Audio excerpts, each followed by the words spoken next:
Hi, I'm Jen. I'm Sophia. And I'm Serena. And you're listening to Every Rom Com, the podcast where we have fun taking romantic comedies seriously. This week on Every Rom-Com, we're stretching the definition of romantic comedy yet again as we talk about a rom-com hiding inside a summer blockbuster action movie. We'll get into some science with a look at tornadoes and the people who chase them.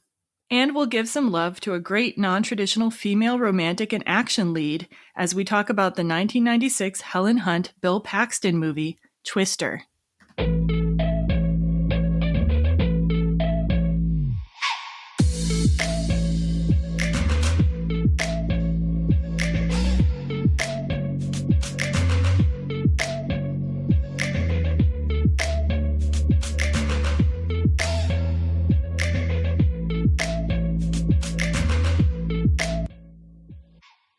Hey everybody. Hi. Welcome back, Serena. Thanks for inviting me back. Yeah, we already talked about it, but Serena, if you were interested to tell the listeners some of the cool stuff you've been up to while you were gone from the show. I did a little bit of traveling during our pandemic times. I took a trip to Iceland, which was amazing. A few rough patches. It is hard to travel internationally right now. I had to take a lot of tests, go through a lot of red tape, but it was definitely worth it. I had a great time. We had a lot of fun going around a portion of Iceland. It's a beautiful country. I 100% recommend going there if you ever get the chance. I definitely want to go back. So, and didn't you see a volcano? Yeah, so they do have an active volcano right now. So you can literally just hike out to a lookout point and watch a volcano erupting. And we did that 2 times while we were there. And everywhere we went, everyone just was like, you have to see the volcano. You have to see it. This is like a once in a lifetime thing. And it really is. It was mind blowing. To be able to, it's actually the second active volcano I've seen. I saw another one in Vanuatu a few years ago, but this one felt a lot different because we went twice, and within the week it had actually changed. It's literally watching the earth being formed. It's amazing. If you get a chance to go like now, and they don't know when it's going to stop erupting. So that's the thing as well, is that it could stop at any time. So that's why they were like, you need to go right now because you don't know if it's going to stop or not. So it's, there's not a village at the base of this volcano. No. Okay. It is within a national park already. So there's also I guess Iceland's a very active place anyways. So it was already within a active volcano site. It's just not all of the volcanoes are active right now. Okay, sure. Wild. Just thinking about our theme here, natural disaster, just thinking about people who live right by active volcanoes. And it's what I mean, it makes you think about what happened in the big island of Hawaii as well, when that volcano went off and destroyed big parts of the island. So it's definitely the people of Iceland are definitely watching it and watching the other volcanoes, making sure that they don't have any disasters. Well, like Sophia says, it's very relevant to our theme. Yeah. And I was going to ask you guys, what has been your experience, if any, with tornadoes? We have all lived in Wisconsin. I still live in Wisconsin. And Sophia, you're Minnesota. Minneapolis isn't really in Tornado Alley so much anymore. Yeah, a little bit. I'm in St. Paul, but there's every first Wednesday of every month. At 1:00, the siren goes off. The test. So have you ever been near a tornado that you know of? I know that I've gone down to the basement for warnings. Growing up, that was pretty common. And sometimes I was such a scaredy cat that I would actually go down just when there was a watch. I would get the guinea pigs all in their box, and I'd take them down to the basement and hang out with them because I wasn't taking any chances. Yeah. For How about sure. You guys?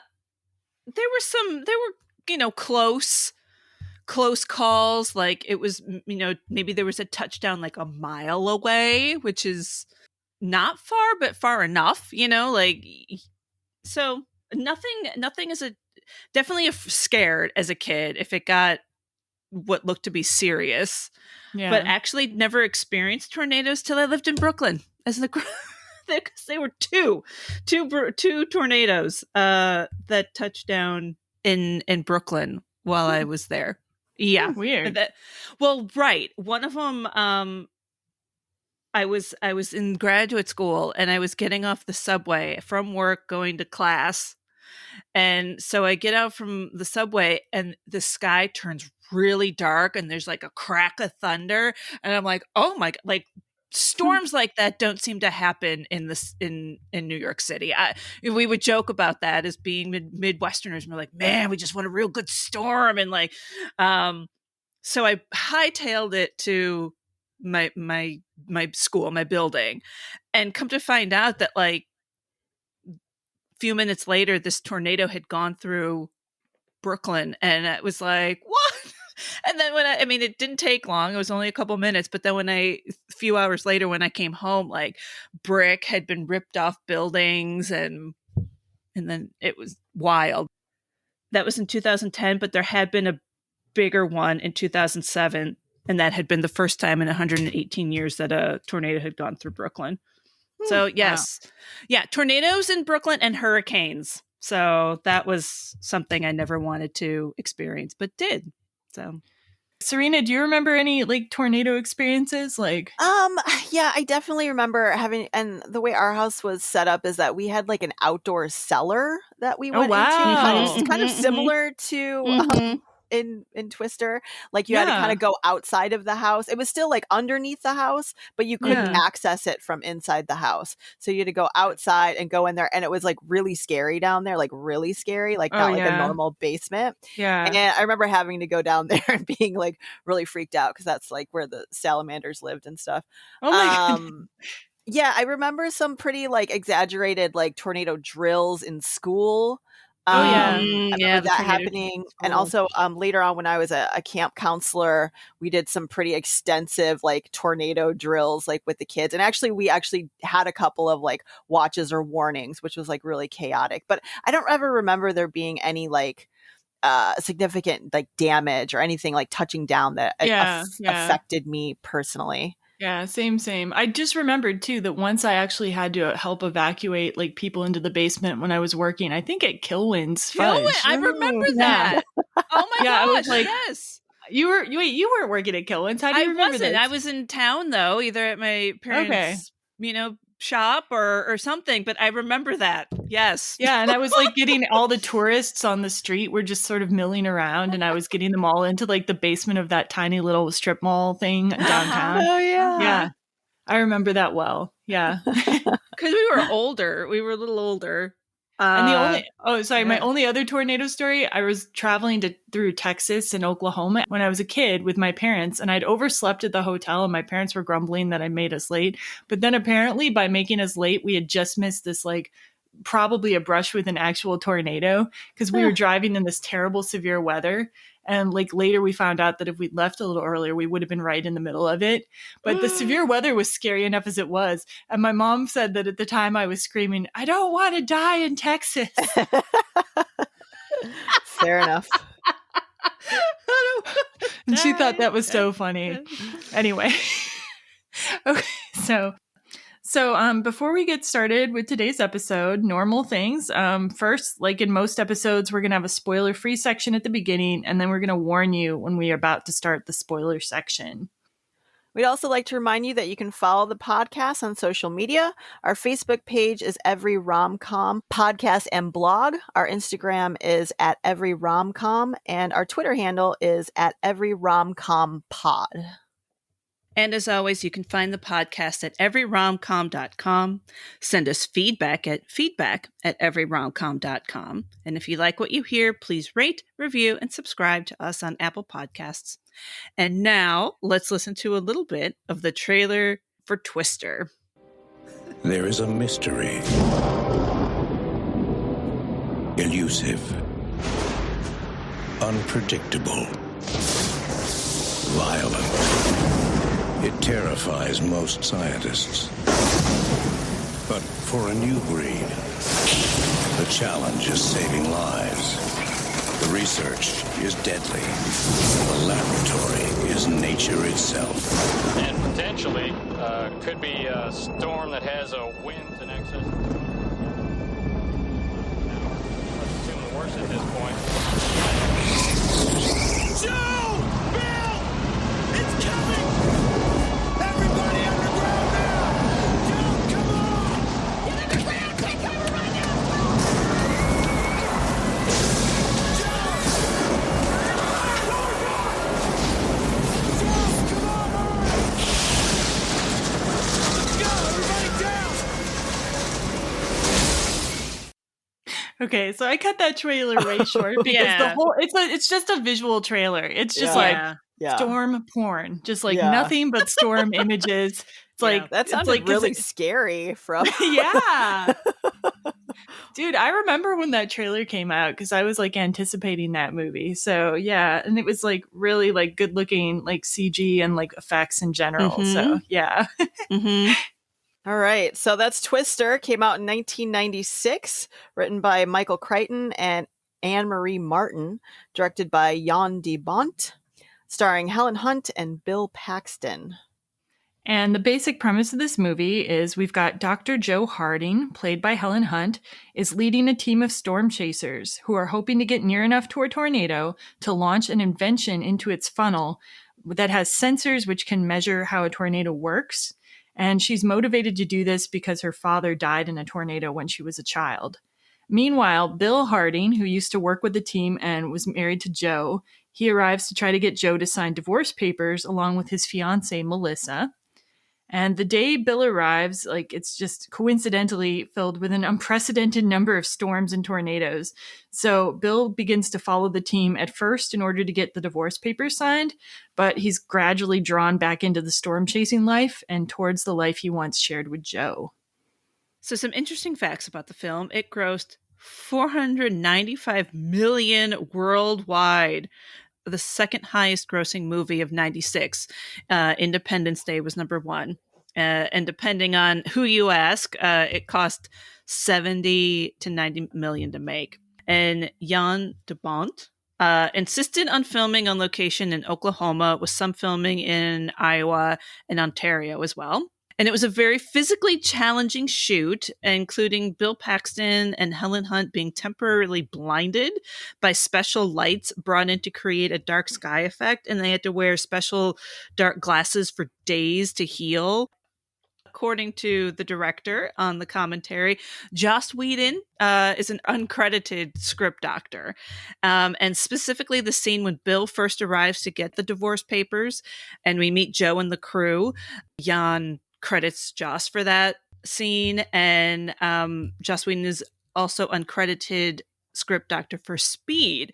And I want you to know, friends, note that I'm going to call this Joss's script work. When Joe is fiddling with the machine, she goes, and it sparks, she goes, "Fuck me." And in Speed, the Keanu Reeves character said, when he sees the big bomb under the bus, he goes, "Fuck me." So there you go. Proof. His signature in the film. So a reboot may be in development, according to Wikipedia, but no actors are attached to it. And there's a Twister Museum in Wakita, Oklahoma, one of the film's locations. Okay, so like when did you all see this film? Did you see it in theaters when it first came out? I don't think I saw it in theaters, but I have seen it at home before this. I remember it Do you being think it was really in the popular. 90s? Do you think it was in the 90s? Sure. you saw Yeah, it was okay. definitely in the 90s. And so, for you working at the theater that summer with me, or was that a year you weren't working at the theater?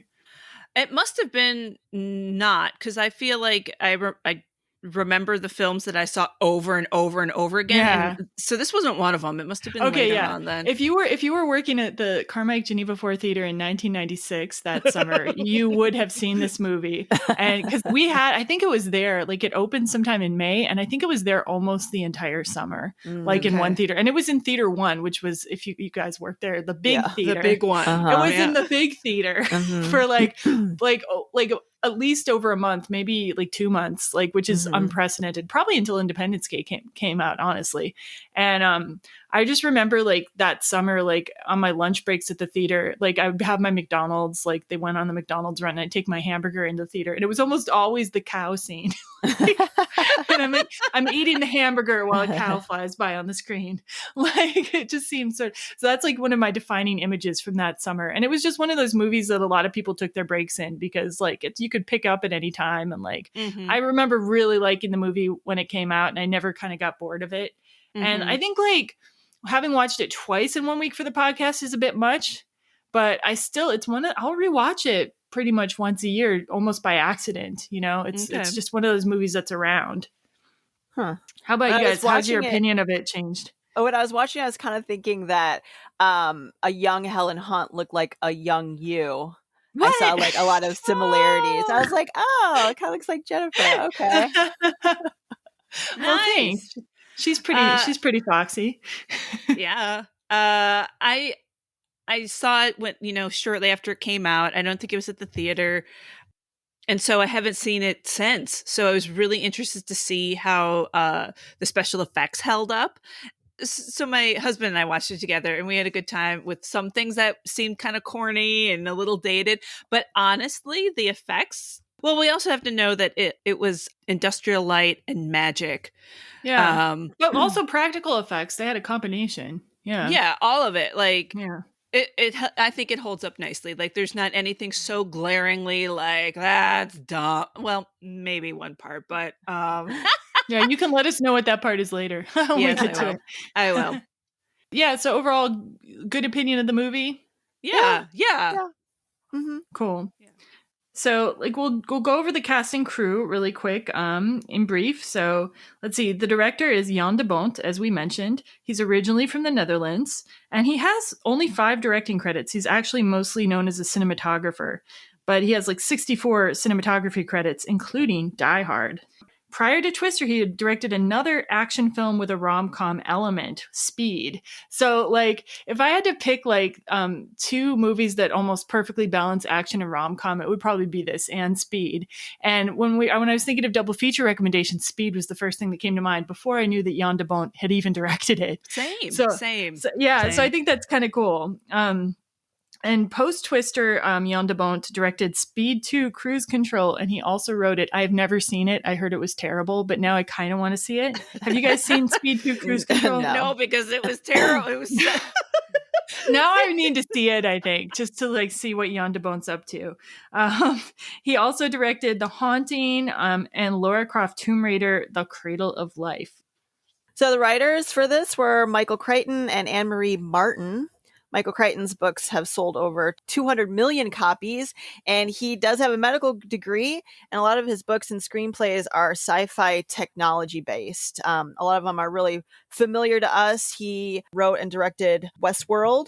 He wrote the novel and screenplay for Jurassic Park, as well as Coma and The Great Train Robbery in the 70s. And he also wrote the novels Congo and Disclosure, which were pretty popular in the 90s, I think. Anne-Marie Martin was his wife at the time. She was also an actress in TV, known for Sledgehammer. I remember that show. Days of Our Lives. And movies including Prom Night. No other, she doesn't have any other writing credits and no acting credits post the 80s. So. And then, of course, there's Helen Hunt, and she plays Dr. Jo Harding. And she was a child actress.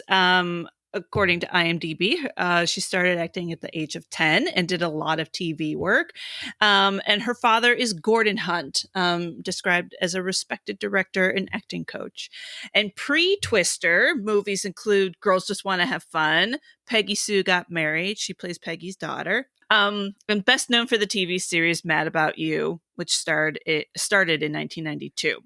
Prominent post-Twister roles, As Good as It Gets, Castaway, What Women Want, and she did a lot of other work on lesser-known projects or in supporting roles.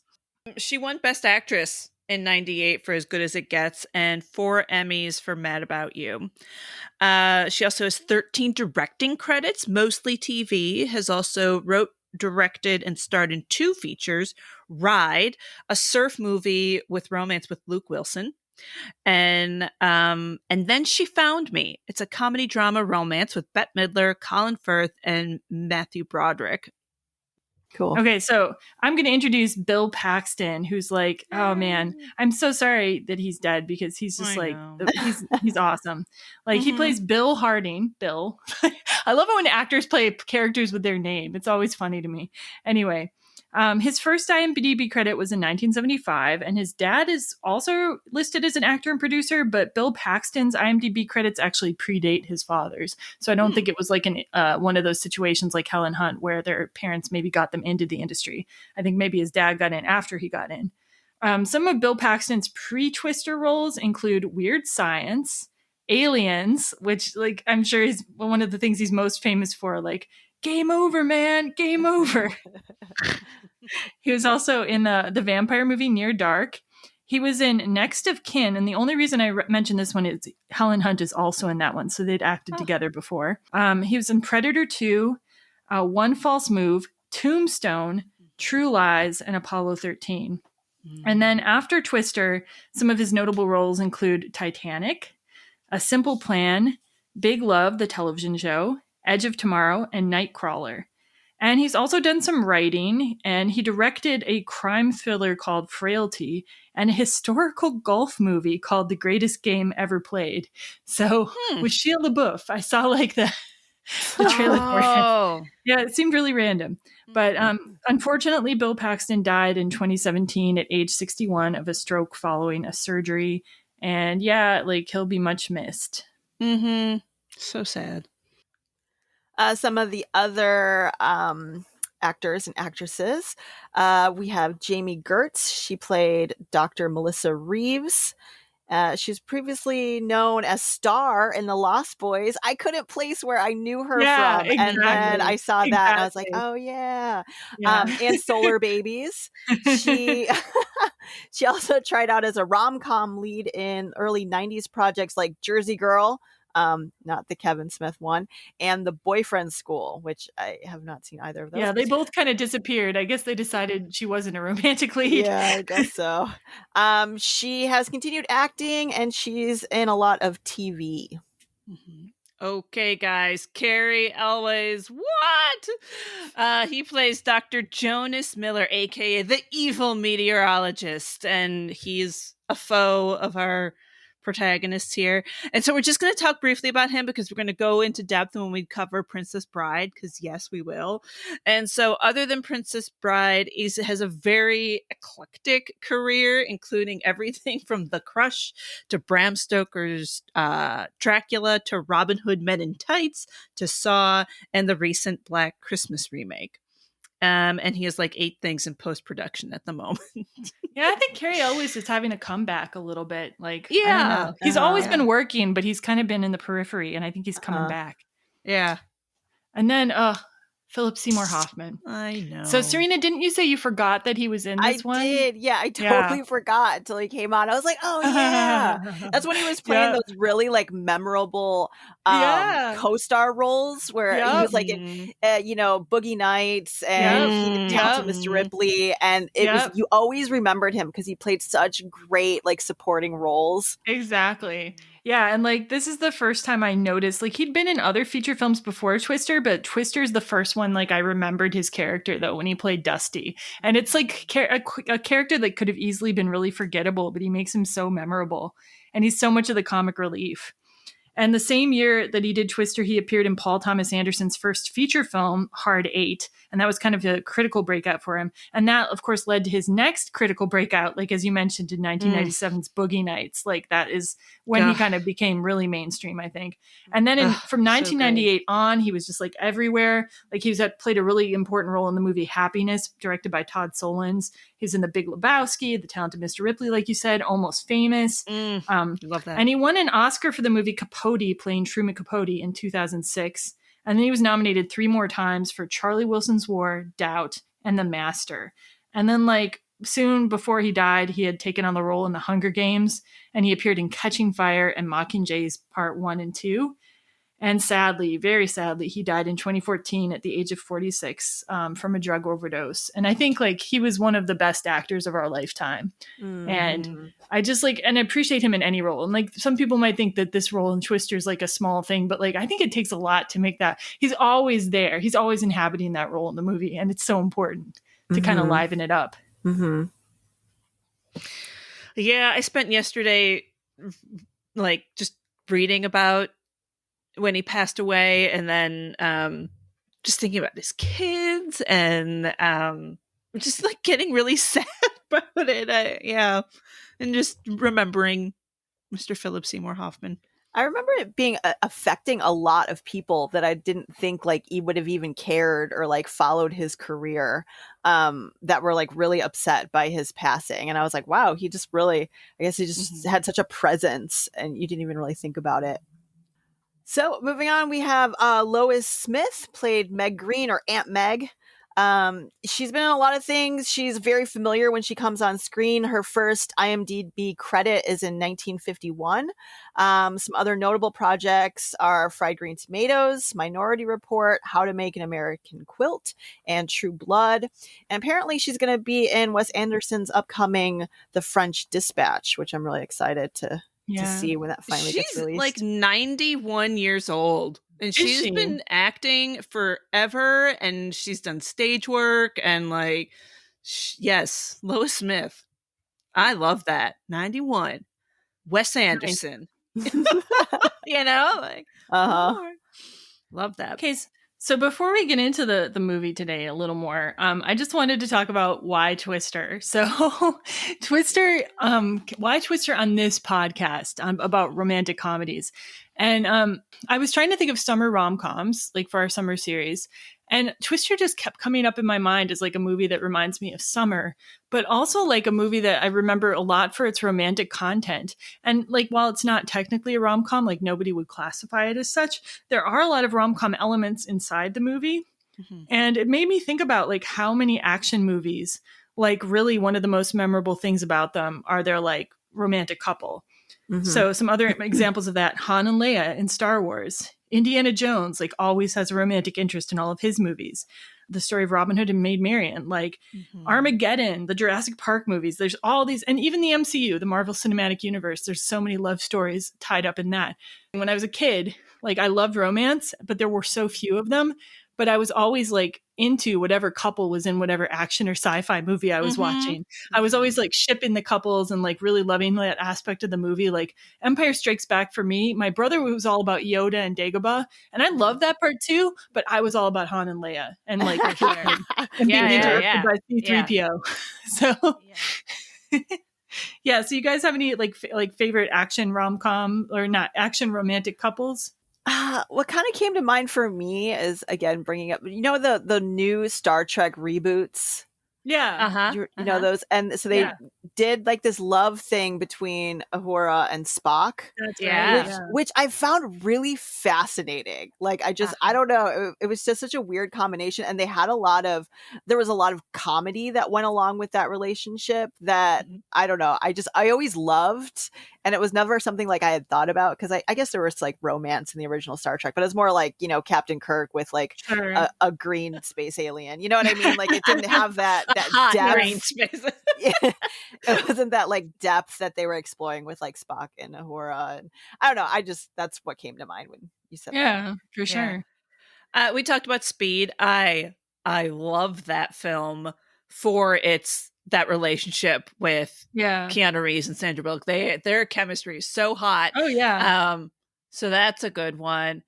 I can't think. I mean, there's so many, and I can't think of anything off the top of my head. Okay. But I'm with you in that, like, if there's this love romantic element, I'm all about that. If it's in an action film. The presence of romance in action films too, like it kind of has a spectrum. Like there's stuff like Romancing the Stone, which is clearly more rom-com in its DNA, right? Like but it has a lot of action in it, to like stuff where there's basically no romance. Like there is stuff like that, like Jaws, or like movies where the romance is just really an aside. Like in Die Hard, like, yeah, he's trying to help his wife, but like at the same time, it's mostly just shooting, right? Right. But it's like it's this whole spectrum. And I think Twister is actually pretty far over, in my opinion, on the romantic side of that spectrum. So like that's one reason I wanted to choose it, because the woman is clearly, in this movie, the woman is clearly the lead, right? She's the one making a lot of decisions. You get a lot of her perspective and emotional stuff and her arc. And then the romance is like one of the main plots of the movie, really. Right. And there's actual downtime in the movie devoted to conversations about the romantic plot, which you don't always get. Like it's not even just only talking during the action parts. There's an actual quiet conversation section about it with like girl music playing and everything. Girl So music. Lisa Loeb. I mean, yeah, right. I mean, yeah. So like there's enough things in Twister that are like sort of more coded rom-com that I'm just like, yeah, this movie can work for our podcast. And also I just can't imagine Twister really working without the romantic subplot. I mean, maybe they could have come up with a different one, but I don't think the evil meteorologist team would be enough. Like, what do you guys think? Right. I know, with you. Right. So yeah, so think about this the next time you're watching an action movie, though. Like so many of them will have romantic scenes, and I think they're so important to action movies in a way that isn't really appreciated. People will kind of shun rom-coms or romance movies, but like it's a very important part of human life to the extent that it's even put in shoot 'em up movies and traditionally male genres. Whether shoot 'em up movies or like dude movies or whatever want to acknowledge the importance of like these stories, they need to have a human connection. Otherwise, like, I don't know, just one blow up after another, one shoot 'em up after another. Like, I think what drives a story is your connection to another human. It makes you give a shit, right? It makes you care. Like, so. And you can have that without romance, I guess. Like something like Reservoir Dogs, you've got the human connection between the different criminals. But yeah, you got to put it in there somewhere. Yeah, yes. And I mean, it could be like, you know, family members, whatever, but like love. There's a human connection, a caring about another human being to some degree. Okay, so we're going to get into the movie now. So the opening scene, it's 1969, and there's a tornado warning on the TV, and there's a young Joe in bed, but there's, you know, dad's walking around and listening to the news, and this storm, this tornado is approaching. And so they get her out of bed, and the mom, and they're running, and the dog they just leave in the bed. And then I thought that too, like, don't forget to call the dog. Like, but there's two adults, like one of them's carrying Joe, the other one could clearly carry the dog, right? yes, I don't know. I'm with you. Or at least call the dog straight away, not as like an afterthought. And one more thing about the dog. I think the dog's supposed to look like Toto in yes, Wizard of Oz. Exactly. Yeah, 100%. In fact, Jan comments on the commentary that they wanted to call it Toto. I think they couldn't. Toby. They called it but they call it, his name is Toby. So yes, it's very much. So they run out to the cellar area that's not attached to the house at all. And in fact, my husband said as we were watching, he's like, I'm really a fan of the attached basement. I know, the idea of having to like run out there and hope you make it.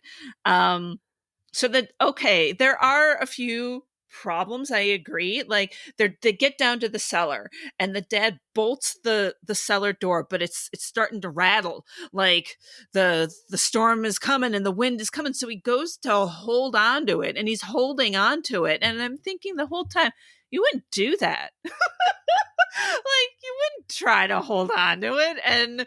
And then no one else gets sucked out of the cellar but him. I don't, you know, had he just like, stayed down with everybody, he would have been fine and the door would have come off and okay, I don't know. So to back up really quick for people who haven't seen the movie, like he's holding onto the door and the door gets like literally sucked up into this tornado with him holding onto it. Yeah. And so, you know, Joe witnesses this and it kind of it serves as her motivation throughout the rest of the film, this huge tornado that killed her dad. Yeah. And the dog does live. The dog made it into the shelter. The dog lived. Yeah. So then the movie then transitions to the modern day, and it does one of those 90s things where you see the Earth from space. Like that was like so big in the 90s. I feel like, let's show some technology. It's a satellite. And it says it's the GOES satellite, weather satellite, which was a real satellite. I think there's a series of them that have been sent up there over time. That one has been since retired, that specific one. And then they transfer from that to the NSSL, which is the National Severe Storm Laboratory. And there's these like throughout the movie, occasionally you'll see these like generic meteorologist characters that you never get to know anything about, just talking techno babble about the storms and stuff. I mean, it kind of makes it seem more official, I guess. It's like one of those things like, this is reality. This is a real movie with science. This is science. Right. But it is random. Like you never have any like. There's no backstory. These are props. I really wish that there was like some kind of love triangle going on at the same time in the NSSL laboratory. Like, and I in my head I have a headcanon now that the old guy with the gray hair is like trying to woo the young lady in the NSSL. Yes. So yeah, just to give it a little spice. And then the NSSL is a real place, though. It's located in the National Weather Center in Norman, Oklahoma. So yeah, the whole movie very Oklahoma centric. Mm-hmm. So we start getting into some character intros. We see Bill and Melissa are driving together, and it's established that they're trying to get married, but they need Joe to sign divorce papers. Bill is going to be a meteorologist. It kind of sounds like one of those cheesy meteorologists like on TV. They don't really go into detail, but that's what they mean, right? Which I guess is not cool. And in their world, it's not cool. Yeah, sounds like a perfectly good job to me. Probably gets paid a lot and gets like a 401k, but whatever. And the whole time, Melissa's on her cell phone, and it's a very 90s cell phone. Of course, watching it now, that was one of the biggest things that you knew right away that it was the 90s was the giant like brick cell phone. Well, yeah, but I also wanted to point out like that was still during the time period where if you had a cell phone in a movie, it like meant something, right? Yeah, like it meant that you were like obsessed with your work, or that you were really important, like important enough that you needed to always be contactable. But it could also mean you were a jerk. Like so could it mean a lot of different things in the 90s, but like I feel like it was trying to make Melissa seem out of touch with the rest of the people around her. You know what I mean? But today it's just like, oh, that's a really crappy cell phone. like she's always distracted. Yeah. By her phone. Which she is. She's always talking to her patients. And later we find out she's a reproductive therapist, which apparently you need to be on call for that. She's very put together. She's very put together, like in a feminine way. Like, right. Like she's very put together. She's like this white suit and these earrings and this really nice haircut. And so she's like not only put together, but she's like, I think the costuming is designed to make her look very feminine and kind of contrast her. I kind of thought it made her look more like professional. Okay, like in a cookie cutter way, because like Bill's about to go into like a more cookie cutter professional work environment, and so is she. So they kind of are matching each other. That's what I thought about it. And then once we get introduced to Joe, we see a completely different side of a professional woman at work. So she's like wearing a white tank top. She's got khakis on. She's all dirty. She's on top of a roof, fixing a roof of a car, fixing a satellite, and she's obviously in charge. I think they referred to her at some point as like boss, or they referred to her as that. She's definitely in charge, and there's a lot of the technical jargon and terms being thrown around. So you kind of get these two contrasts when you see Melissa and Joe. And then we get introduced to more of the crew. Dusty, we talked about earlier, played by Philip Seymour Hoffman. He's a typical late 90s, like stoner, I guess hippie kind of fashion. Classic rock. Greets Bill as the extreme. And then the rest of Joe's crew. And, wait. I don't want to dust over Dusty. We got to get more into Dusty really quick. Yeah, like Bill comes up and he's like, it's the extreme. And he's like always like talking like really loud, and he's just got this very big presence. Like of the crew, like Dusty is the one I think that sticks out the most, and probably is meant to stick out the most. But he's always saying things are intense or awesome. Like, and he's just like that kind of guy. Like there wasn't necessarily one word for it, but you would see that kind of guy everywhere in the 90s. Like kind of a throwback 70s kind of like guy. You know, but he also kind of is like a creeper. Like he's very handsy with everybody. I'm like, ew, stop touching the women. It's weird. It's weird because it's kind of a joke that Bill sends Dusty to hang over with Melissa, and then he's being like kind of inappropriate. Like, we'll get to that in a minute. Yeah, we'll get to that in a minute. Yeah. Okay, I want to go back though to the comparison between Melissa and Joe, right? Sure. So Bill says about Joe, she forgets everything except her work. And I was thinking about this in the way that they're dressed. Like, fine that, she's wearing a suit and she's got, her earrings and the haircut or whatever. But like, she is a powerful working woman, right? She is into her job all the time with the phone and the blah, blah, blah. And so is Joe. They're both in light colors. I'm like, why are they both wearing white? Like, what is with these white? And like, why is Joe wearing white? But they're both in white, but their working clothes look different, but they're both into their jobs. And so if anything, I think Bill's got a type. He likes a strong woman who, is independent and what have you. But why is Joe being everything into her work? Like, why is that kind of frowned upon and not Melissa? Well, I think it's more to do with their history. I think like later when you hear Bill talk about their marriage, it's more to do with like when they're working together, Joe's so into the work that she forgets about like maybe taking a moment like to remember Bill and their life together. You know what I mean? And we'll see that play out in her reaction to some of the tornadoes too. Whereas Melissa's on the phone, but then she also has moments where she's like just talking with Bill, thinking about Bill, comforting him, whatever. You know what I mean? I think their manners are a little bit different, and we come to see that. But yeah, he definitely likes a strong woman. Both of his ladies, he's interested in are doctors, which I love. Yeah. Yeah. So what about the rest of the crew? The rest of the crew. Okay, it's like recall off the top of your head how many of the other people you can remember. Or give a random description of them. Like when Cameron shows up, and I was like, it's Cameron. I didn't even notice that. So explain to the listeners, because I didn't even notice. My husband pointed it out. Okay, so Cameron is like a pivotal character in Ferris Bueller's Day Off. He plays like Matthew Broderick's like friend, I guess, and a very significant 80s role. So whatever his name is, Alan Ruck, I think his nickname in the movie was Rabbit. Not sure why, but I know why Rabbit, because he's getting into everything. He's the maps guy. So there's two drivers, right? It's Rabbit and his driver buddy. The driver buddy drives, and Rabbit does the mapping. He's the navigation guy. And then there's and then I remember them now because I tried, but I want to see what you guys remember. I know there's like another couple, a guy and a girl, and the guy's got like a little like scraggly beard. Then there's the other guy with the full beard and the glasses, and then there's this other dude with dark hair. Like they all just are these like ragtag dudes. Yeah. But I want to say one more thing about the Rabbit guy, Cameron. He's also in Speed, and he's on the bus for most of this. So I love that he shows up. He is on the bus. He's the tourist. Oh my God. Yes. Okay. Yes. Okay. Fuck. I love that. And he's hilarious in there. He's got all the funny lines. He's like, I've already been to the airport, like that's so great. So So I always remember that there was one other woman, right? And I kept waiting for her to speak more. That's one thing about Twister. I wish the other woman crew member had gotten to speak more.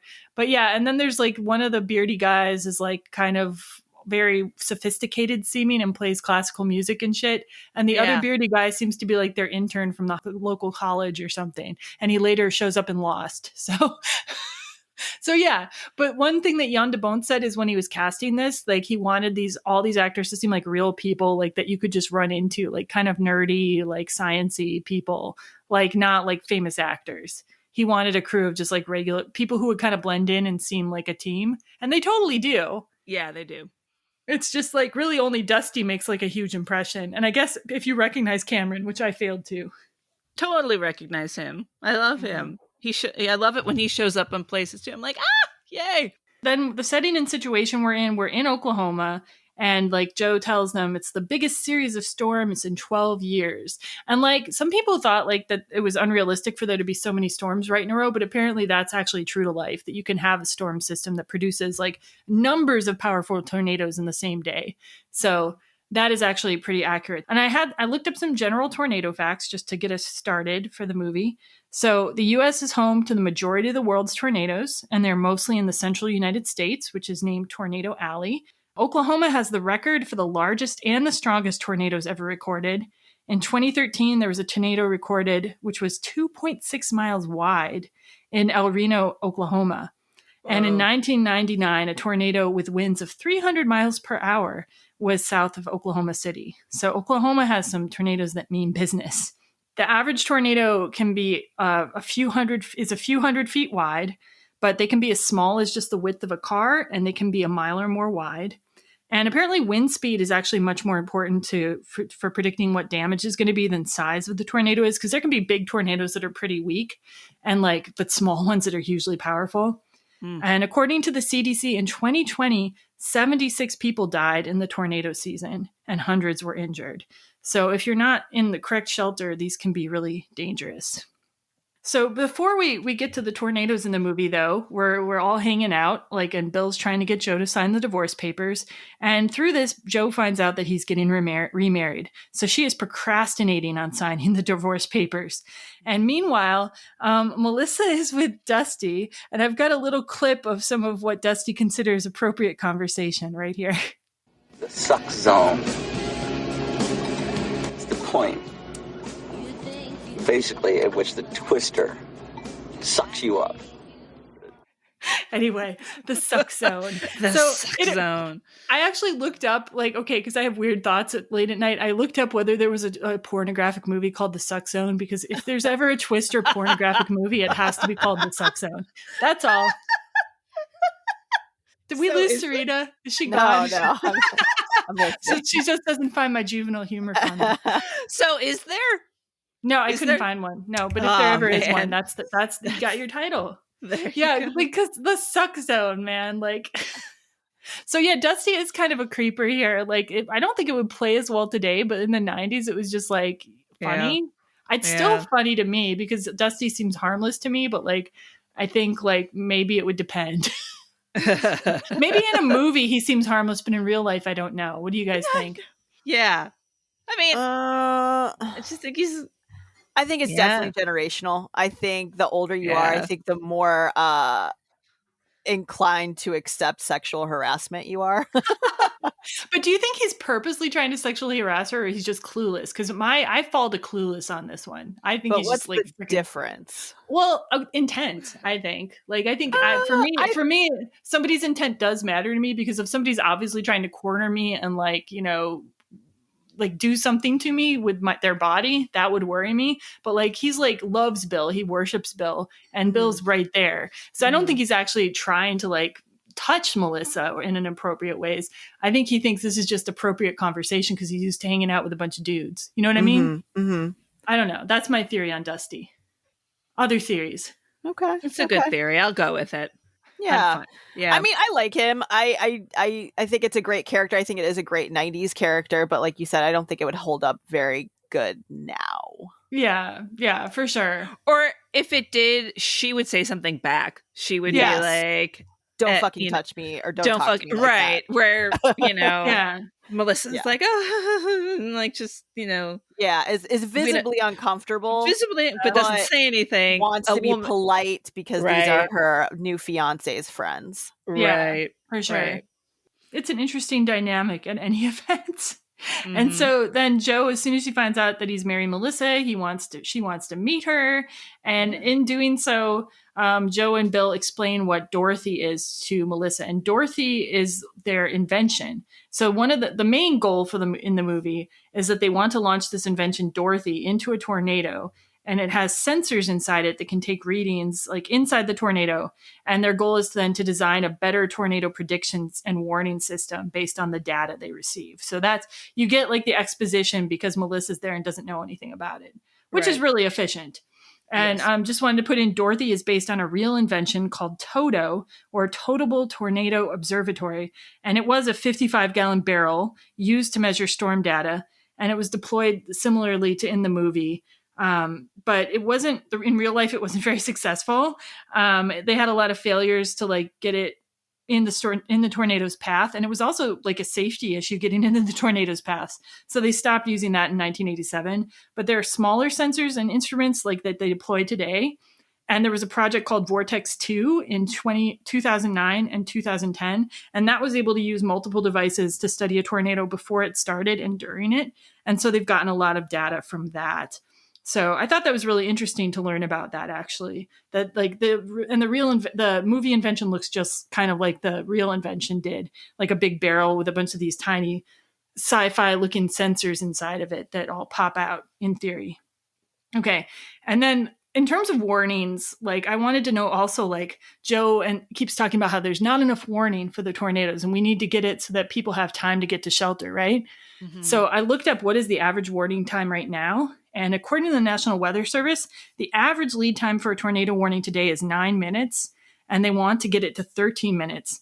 But they're also trying to balance this with like not issuing too many false alarms because they're afraid if there's too many tornado like warnings and nothing happens, that people will stop paying attention to them.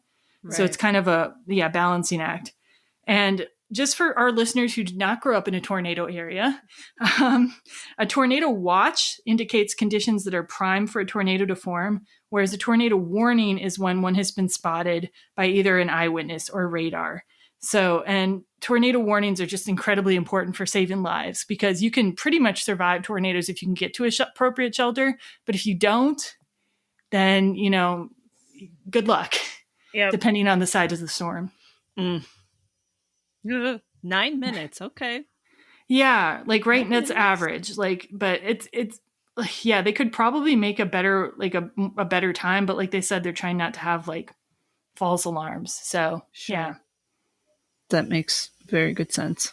So, okay. Tornado 1. Here we go. So as the team is hearing news that there's a tornado ready to go. And so, oh man, we loved this scene. The very first, like everyone rushing to get to their vehicles and put all the stuff away. I just thought that was hilarious for whatever reason. Hair flapping in the wind and car doors slamming and the divorce papers have not been signed. And Bill says to Melissa, we'll follow them and we'll get her to sign them. And it's, that very cliche getting pulled back into the job. And I think it's Dusty that's like, he's back. And Bill's like, I'm not back, but he's so back. And Bill rides with Joe and he has Melissa drive his truck. And then they have this great, kind of argument in the car. So as they're in their car now, they get sidetracked because their rival, Jonas, the evil meteorologist, comes up alongside of them with his fleet of matching black minivans. Yeah. We also got a kick out of that. We're like, look at those badass minivans. But those are all his signed, his crew. Yeah. And I love that, like, they talk about Jonas like he's just in it for the money. He's not there for the science. He's got his high-tech gadgets, but no instincts. And this is important, Melissa, because this is what his conversation is later. This is important, Melissa? I mean, I'm sorry. Who's Melissa? Sorry. Which one of us is Melissa? Serena. Serena's Melissa. Sorry. Let me go back. I'm Melissa. She can be Joe because I don't want to get that close to the tornadoes. So I know, right? Okay. I think Serena's more of a badass than I am. So. Oh, yeah. Sorry. If I was going to cast this, Serena's definitely Joe. Yeah. Dude. But you look more like Joe, Jen. It doesn't matter. Okay. So let me back up. I'm going to take it back to they talk about Jonas as just being in it for the money, not the science. And he's got all these gadgets, but no instincts. I kind of laugh at that. He's in it for the money. Like, really? Is there a lot of money in that? I don't know. Well, I mean, if you actually got the design patented, you could probably sell it to the government. So, yeah, because it turns out that Jonas, like, Bill doesn't know this yet, but it turns out Jonas has actually stolen their idea and built his own version of Dorothy. And actually, I want to talk about this part. There's like, they end up then at this, outside this diner, and there's like a near meteorologist brawl. Like they almost get into like a meteorologist knife fight, basically. Not, no knives come out, but it was like really funny to me. And now I feel like Bill like ends up actually staying with him because his ego gets involved, right? It's not enough that he has this like affection for his team or Joe, but now he's like, he wants to beat Jonas basically, and he tells Joe, "One day, I'll give you 1 day." Yeah. So I thought that was like his dude instincts kicked in or whatever. So we're in the diner, and Melissa says to Joe, "You're still in love with him, aren't you? And not that I blame you. It's just I hope this isn't some desperate attempt to keep him in your life." I'll also say I really love the waitresses.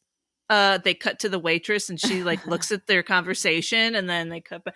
Like juicy gossip. Yeah, the waitress is like, gossip.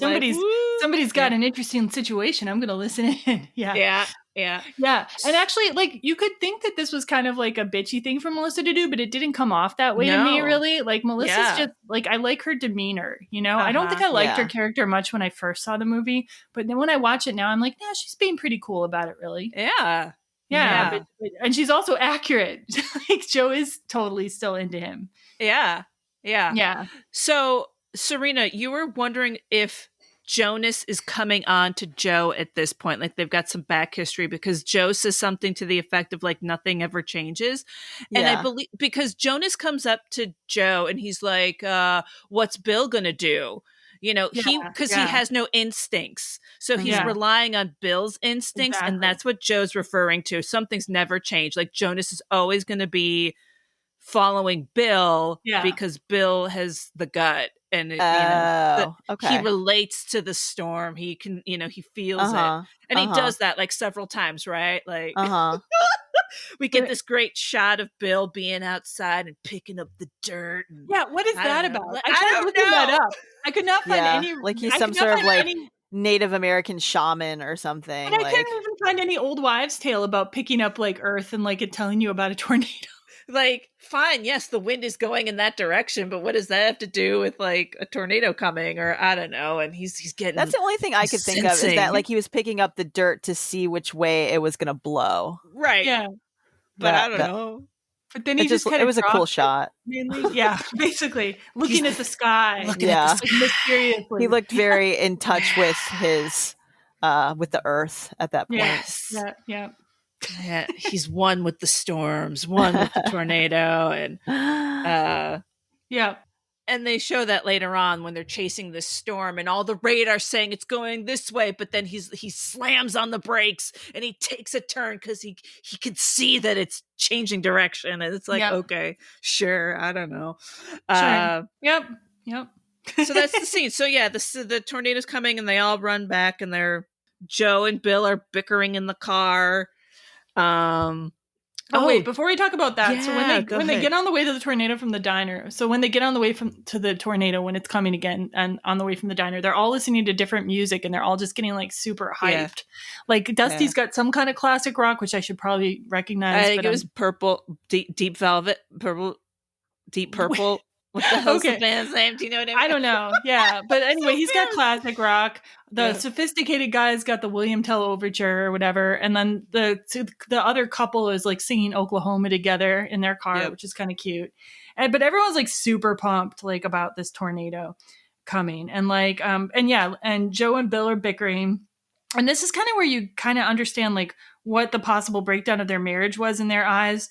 So Joe like says that Bill couldn't commit or finish things, but then Bill is like saying that like, no, you were never there. Like, at least I showed up. You weren't supportive. I wanted a house and all this other stuff with you. And in this argument too, you get like a precedent set where other cars can listen and hear what they're saying, which will be important later on. Mm-hmm. Okay, so we've established that, they're having this conversation, and Joe says Bill can't commit. And as the storm shows up, Joe says to Bill, have you lost your nerve? Because it doesn't look like he's going for it. And Bill takes the bait and he says, tighten your seatbelt. And they head to the storm, but I don't know, overshoot, or they can't get Dorothy off, and the storm is coming closer, so they ditch Dorothy, and then they kind of slam into this like little, footbridge or whatever, and like kind of an underpass, like a small underpass. Is it a small underpass? Very small. They Yeah. always refer to it as an underpass when they're commenting on the film. So okay, so they're not going to get Dorothy out in time, so they get out of the truck or whatever, and they hide. They take shelter under this little underpass. Okay, so a few things happen here. Joe, kind of lets go, and I find this so unbelievable. This is the part that I'm like, I just can't take, where she's like wants to like go toward it and like head toward, and her eyes are open. She wants to see it. She wants to see the thing that killed her dad. She wants. I find it believable, and also those things. Storms are super fascinating too, and if you have to be fascinated with them if you're hunting them. I think it is probably unrealistic, but at the same time, it's believable on a character level to me, or a metaphorical level, I guess. All right. You're right. I think it's totally. I've known people. I mean, when we had hurricanes here, I mean, there were people that were like in it and they wanted to be in it. Like, it's definitely, I would say there was more people that were like that weren't. Really? Yeah. Wow. Okay, let me ask you this. Were any of them wearing like protective eyewear? Because I was squinting, trying to cover my eyes watching the film. Like, I hate shit flying in my eyes. When I ride my bike, I've always got some like glasses on, whether it's day or night, because I don't like things flying in my face. So all these people with all this debris and like dirt and splinters and rocks flying around, I'm like, you're gonna go blind. And that's the part that is unrealistic, because like when they've had people review this movie, like, is it realistic? Well, the first thing everyone says is these people would have been killed by flying debris, right? Yeah. Like, right. Yeah. Like, and also especially the underpass, like they say, do not ever hide under an underpass, because it creates a wind tunnel. There's even more flying debris, and then potentially the bridge can fall on top of you. Right. So, which is kind of what's happening here. Like the truck kind of pushes on that little overpass a bit too. Yeah. Yeah. You're like, fools. Yeah. But they survive. But Joe's truck gets lifted up, and now the wind has died down, and they let go, and they look around, and she goes, "Where's my truck?" And then the thing lands right in front of Melissa driving Bill's truck, and she's got to swerve out of the way. Freaks out. And meanwhile, Dusty's like, "That was awesome. That was awesome. Did you see it?" And then Joe finagles Bill into using his truck. And but it's one of those scenes though where there's the thing where like Joe's like, so like it's a pretty nice truck you have. Like, what kind of insurance does it have? And he's like, no way. And then there's like a classic Bill Paxton, no way. Like, I can't do his line delivery. It's so amazing. But then it cuts to like them using the truck. I love these. There was one in Dirty Dancing too. Like, she can't dance. Like, and then they're dancing. Yeah. Okay, and here's also totes unbelievable. They're far too clean after all of that. Like that, it'd be covered in mud. Her shirt's practically white again. It's like, come on, let's have some continuity here. Dirty them up. I mean, they'd be like absolutely filthy by the end of this movie if it was. True. Because did you know that the timeline's only supposed to be like a day and a half? Isn't that wild? Yeah. Mm-hmm. With all those storms? Yeah, what a but day. that's realistic actually. Like I said, like they've had storm systems like that. And especially if you're a chaser, you're actually like running towards them, you're driving towards them, so you're following them. So it's not like it was all in one town, you know? True. Yeah. So in Tornado 2, so we're calling these like we're numbering these tornadoes because the movie's kind of structured around a bunch of different tornadoes. And then with each tornado, there's a different driving situation, which I thought was interesting because the driving situation, I think, says a little bit something about how the relationships have shifted. So in Tornado 2, Bill is driving his truck, Joe's in the passenger seat, and Melissa's in the back seat. And so we've all shifted positions, and Melissa's getting calls from one of her patients during this tornado, which kind of provides like a comic relief. I remember watching this with audiences at the theater, and everyone laughed every time she was talking to, like, was it Donald or something about their problems having a baby, and like, she didn't just marry you for your penis and all this other stuff. Right. Anyway. Yeah, but so Tornado 2 was also, to me, I think was the most memorable tornado, and to a lot of people. But not just because there's cows, because a cow shows up in this one, because it's the water spout tornado. Yeah. Like where there's like water, like they're going over a bridge over water, and the tornado's sucking up all this water. And it's just this really eerie image. What do you guys think? I have actually seen a lot of water spouts, and Yeah? I was actually reading. Yeah, they're actually pretty common here. You like see them in the distance. You don't actually see them like close to land, but you'll see them like further out to sea. And I know a little bit about water spouts because there's actually two different kinds. There's ones that start on land, which I'm assuming is what had happened in this movie, that are much more powerful, and those are called like tornadic water spouts. And then most of the water spouts you see like in the open ocean they're called like fair weather water spouts. And they're not as powerful, but they're much more likely. You can see them. I've seen them all the time, and they look really scary, but they're usually like pretty far in the distance. Wow. Nice.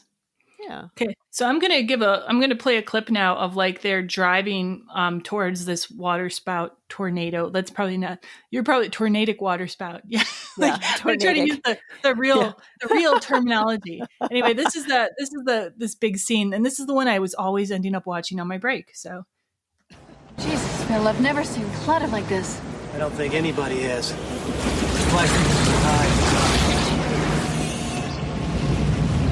Bill, we're in the core.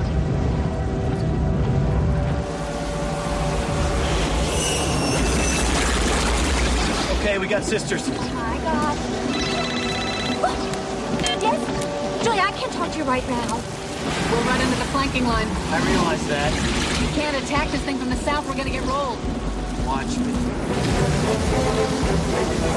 Julia, I know you're upset. You just gotta breathe. We both just gotta breathe.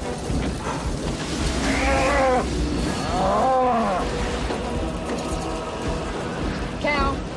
I gotta go, Julia. We got cows.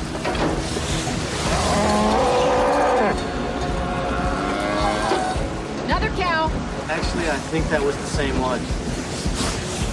Damn it, we got drunkards here. We got no path. This is not good. Get us out of here. I'm trying, okay? For it.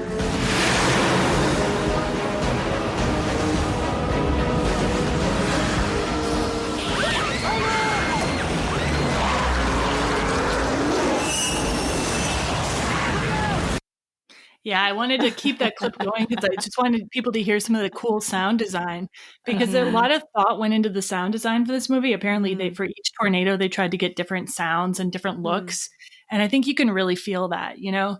And like, yeah. And what you hear at the end is the tornado actually starting to spin the car around in a circle. And yeah, pretty wild. That line, though. We've got sisters. So lame. I know. I was wondering, I'm like, is that a technical term, or is that just like gonna- something he said in the movie? Yeah, I was going to look that up, but I did not have time to look up all these terminologies. There's like so much of that terminology in this one. Yeah. You're like, is that real, or is I'll that say- just movie slang? During the commentary, the director and the special effects guy, they talk about how, you know, there is and / was footage that they tried to look at about, you know, tornadoes on the water and whatnot, but like they were never close enough to get to like see what they were down at the base, so they kind of made that up, and it wound up being pretty darn accurate. So I thought that was very cool in their special effects, and well done. Have you guys ever been to the Twister ride at Universal Studios? It's not open anymore, apparently. I'm really sad. I remember I did go when I was probably like 18 or 19, which was like pretty close to 96. And I remember like the cow, and they did when I was watching the movie, I remembered a lot more of that ride at Universal Studios. I was like, oh yeah. I wish I could have been on it. They don't and have the cows, it anymore. the cow part was like significant, and everyone loved it. So it's definitely like something that sticks out. Yeah, I think if you ask people like one thing they remember about Twister, that's usually the thing they remember about Twister, right? Yeah, and apparently they had, while they were making the film, they'd heard a story of a cow being picked up and put down alive by a tornado, and that's what inspired that in the scene. So that's pretty cool. Like a lot of times animals are actually killed by tornadoes, but this one was a story of them actually still being alive. I think that's awesome. And so after they get spun around by the tornado in this scene. Actually, does anyone want to say more about the scene first or details? We can go on. So after they get spun around by the tornado, so afterwards Joe and Bill are just like all excited and they rush out of the car and they're hugging each other. And I'm just like, it's pretty awkward for Melissa. Right. And she's back there freaking out and like, screaming or whatever. And like, she just survived this really traumatic thing. And then she talks to Bill, and I love this line. She says, "When you used to tell me that you chase tornadoes, deep down, I always just thought it was a metaphor." That's hilarious. And I feel like this is a moment where I felt like, yeah, I'm a Melissa. Like, I would not be this high risk, like actiony job. That would not be for me. And I'm wondering, and I accept that about myself now. Like, what do you guys think? Are you more of a Joe or more of a Melissa? Melissa. Probably more of a Joe. Yeah. I definitely would want to be like more in the action and like, yeah, that doesn't like high risk situations don't really bother. I mean, they do, but not enough that it would prevent me from experiencing them. Yeah. I'm a Melissa. I'd be freaking out a little bit. And I know it's not I'd be screaming the whole time. And Greg would be like, "Stop screaming. It's not helping anything." I'm like, but I think we all want to be a Joe. She's like an aspirational character, right? Oh gosh. I even just see it like on friends that I follow on Instagram who like do all these outdoorsy things with their kids and they're like out in the butt and doing stuff. I'm like, wow, we don't do that. Our family doesn't. We're so quiet. We don't camp or anything. But I don't like camping. So, I don't like camping either. Ugh. I love camping, but Lee can't camp because of his back. So, meh. Oh well. All right. So back to the movie. Then we have a scene where the crew, the team notices that they're near Wakita, and apparently Wakita is the place where Joe's Aunt Meg lives, and everybody starts asking for food, and Dusty's like, "Food," with this crazy hand gesture, which I don't know. Everything he says in the movie is funny to me. I can't help it. Or like, I don't know. Does he have that effect on other people, or is it just me? No, I just think he's a weirdo. I don't think he's funny at all. I feel like I've known people like him before. Like, he reminds me of a lot of different people I've met over the years. People have like lived in vans and like have that kind of. I think I have a soft spot for weird slackers. I don't know. He's not really a slacker. He's doing a job. Yeah. Anyway, it's the second time we have this like. They're asking for something. Joe says, "No, we're not going to do that." And then the next scene, they're doing the thing. So They only used it twice in the movie, but they use it twice pretty close together. So, okay, they're at Aunt Meg's house, and Aunt Meg is some kind of sculpture. And I'll tell you something in the commentary here. The director found this artist in Chicago and like loved the work so much he has one of the pieces at home. Like, cool. I just thought that was kind of rad. But I also wonder what happened to Joe's mom. Like, I guess because they're just close to her aunt's house. In this, so they show up there. Maybe her mom died of old age or something. I don't know. Maybe because I'm like, why do we have an aunt all of a sudden and not her mom? But I guess her mom might live in New York. Yeah, right. But as to the sculptures, though, like they're kind of like they're kind of like wind moved sculptures. Yeah, move in the wind. Yeah, and they make music like they're powered by wind. And there's one that like kind of does like a chimes kind of thing. Very cool stuff. So they're all eating steak, these big, gigantic steaks at Aunt Meg's house, steak and eggs. Here's what's funny. Again, our director doesn't eat meat. He was like so repulsed by this scene. And he talked about how, the scene like took 5 or 6 hours and the actors just kept eating. So as a man who doesn't eat meat, he was like, this is so gross. But there you have it. And Melissa looks weirded out by all this. She's like, oh my gosh, all this food. I don't understand why she's all like, they have her looking at they have her looking at the plate like she's never seen a steak. Yeah. Right. I think it just was to show like how out of her element she was. Like what is she like only like finery or something? Yeah, they're maybe. So like grab it and eat it. I don't know. Because it kind of made it seem like she was a little more like big city, whereas this was like more like country living, country eating. Yeah, like you're probably right. I mean, I mean, I never ate a steak in the middle of the day. So they're all taking turns taking showers, and so they start telling, because Melissa wants to know, why do they call him Bill the Extreme? And they talk about how Bill and I think Joe first met, that she comes over and she sees this guy completely naked giving a tornado an alcoholic beverage, like he throws it to the tornado, and he's saying, no, that's not true, and that was that evil Bill, and I killed him, and I wasn't completely naked. And so while all this is happening, Joe's but he's saying all that in a very cheeky way. Like I don't think he's saying like to totally, like the whole time he's saying that wasn't true. Like he's joking at the same time. You know what I mean? Like if he was saying it wasn't true in a very serious way, I think it would be more like him trying to placate Melissa. But it's almost like he's being cheeky and teasing about it. Like, you that know? wasn't me. Like, and he's fond of that life, maybe. What do you think so? Yeah. And I think Melissa's getting a bigger picture of what he's like, and she's like, oh, okay. And Joe's taking a mopey shower upstairs while this is happening. And then they're talking about size of tornadoes, F1, F2, and Melissa asks, what's the difference? And she says, is there an F5, and has anybody ever seen one? Yeah, and they imply the only person who's seen one is Joe, like from, the opening scene.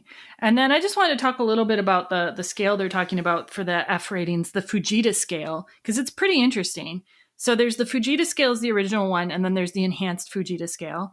And the Fujita scale was developed in 1971 by somebody named Tetsuya Theodore Fujita, or Ted Fujita, from the University of Chicago. And he was a pretty prominent, famous meteorologist. He also discovered the phenomena of downbursts and microbursts. And he researched tornadoes, thunderstorms, hurricanes, and typhoons. So the thing about the Fujita scale, it actually measures damage after a storm. So it would actually be weird to talk about rating storms like in advance like this, they do in the movie, right? They're like, oh, it's an F3. But you don't find out it's an F3 until after they measure what was damaged after the storm. It's not a measure of like wind strength per se, though it can kind of estimate what the wind strength might have been based on the damage. It's a measure of the actual damage the storm is going to cause. So somebody might say like, oh, this could be an F3, but they wouldn't like really know. You know what I mean? Yeah. Mm-hmm. Yeah. That's and so wild. there's also an F0. So there was an F0 tornado in Madison a few years ago, actually, that was quite near me. And an F0 is like really minor stuff. Like it'll blow like a signpost down or something like that, right? Mm-hmm. So F0 is not much to worry about, although you should still shelter. You don't want to get hit by debris. But sure. In the movie, when Melissa asks, like, what would an F5 be like? The sophisticated guy calls it would be like the hand of God. And just for example, some examples of damage that are listed on the Fujita scale for an F5. Strong frame houses lifted off foundations, carried considerable distances, and disintegrated. So the house would come off of its foundation and just be blown apart, basically. Auto-sized missiles, so missiles means flying objects, airborne for several hundred feet or more. Trees debarked. So things like a semi-truck flying in the air has happened in an F5. And just all the bark coming off of a tree. You know what I mean? Just stuff like that. So F5 is the worst. There's like, no F6 or whatever. F5 is just like, I think it's like 200 miles per hour wind and up is their estimate. But yeah, I might be a little bit wrong about that, about the wind amount. And then in 2007, they developed the enhanced Fujita scale. And basically all that did was they is a little more accurate because they take into account things like building design and vegetation type when they're surveying damage, because it's obviously easier to destroy a crappy house than it is to destroy a really well-built house. You know what I mean? Mm-hmm. Like, yeah. So anyway, I thought that was super interesting, and gives you a little background on what they're talking about in the movie. Yeah. Cool. And, we talked about how there's actually a quiet moment and talking about, Joe and Bill. So Aunt Meg is, here's our very rom-com-y moment where Aunt Meg is talking to Joe about Bill, and this is the Lisa Loeb song playing over it. And Meg says he didn't keep his part of the bargain. And Joe says, which part? And Meg says, to spend his life pining for you and die miserable and alone. And Joe says, is that too much to ask? So then lunch is interrupted because Dusty hears about an F3 coming. And they all run out the door again. And Yep. And this is going to be the beginning of our spoiler section because some important stuff goes down in tornado number 3 to our plot. Here we go. So you've been warned. Spoiler section begins now. Tornado number 3. So now they're heading off, and Joe is driving Bill's truck. Bill's in the passenger seat, and Melissa's riding with Dusty. And Bill's just really abrupt about that. He's like, "You're riding with Dusty." He barely talks to Melissa. He's just points her over there, and she doesn't want to be riding with Dusty. I know. I don't know. If I were her, I'd been like, I'm going to stay with him. I know. Although, we'll later find out. Later on. Well, it's a spoiler one, and we can say it. But yeah, if she'd stayed with Aunt Meg, she'd be in the house that's destroyed. So that'll be fun. But anyway, so Bill is wiring Joe for sound. Like, what is he wiring her for? For sound. For sound. So that they can hear. So they'll be able to hear the conversation they have later. Right. Yeah. And he can kind of touch her a little bit, and it's like, ooh, thrilling. But it's really for science. Right.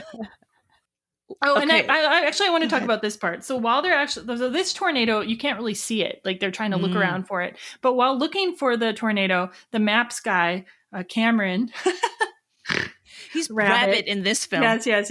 Has them drive through a cornfield or something, or a field of some kind. And then like it ends up on a highway, like all of a sudden. And they almost like fully collide with Jonas's team. Like there's almost like a deadly fatal traffic accident. And like what's interesting about this is that apparently most storm chasers who die in auto accidents. So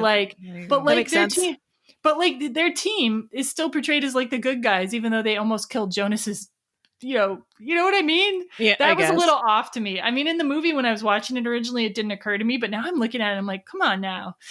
They're mad at Jonas. Like, what are you doing driving correctly on this highway that we've just rammed into? With your fleet of minivans. Come on now. But really, they're the assholes here. Anyway.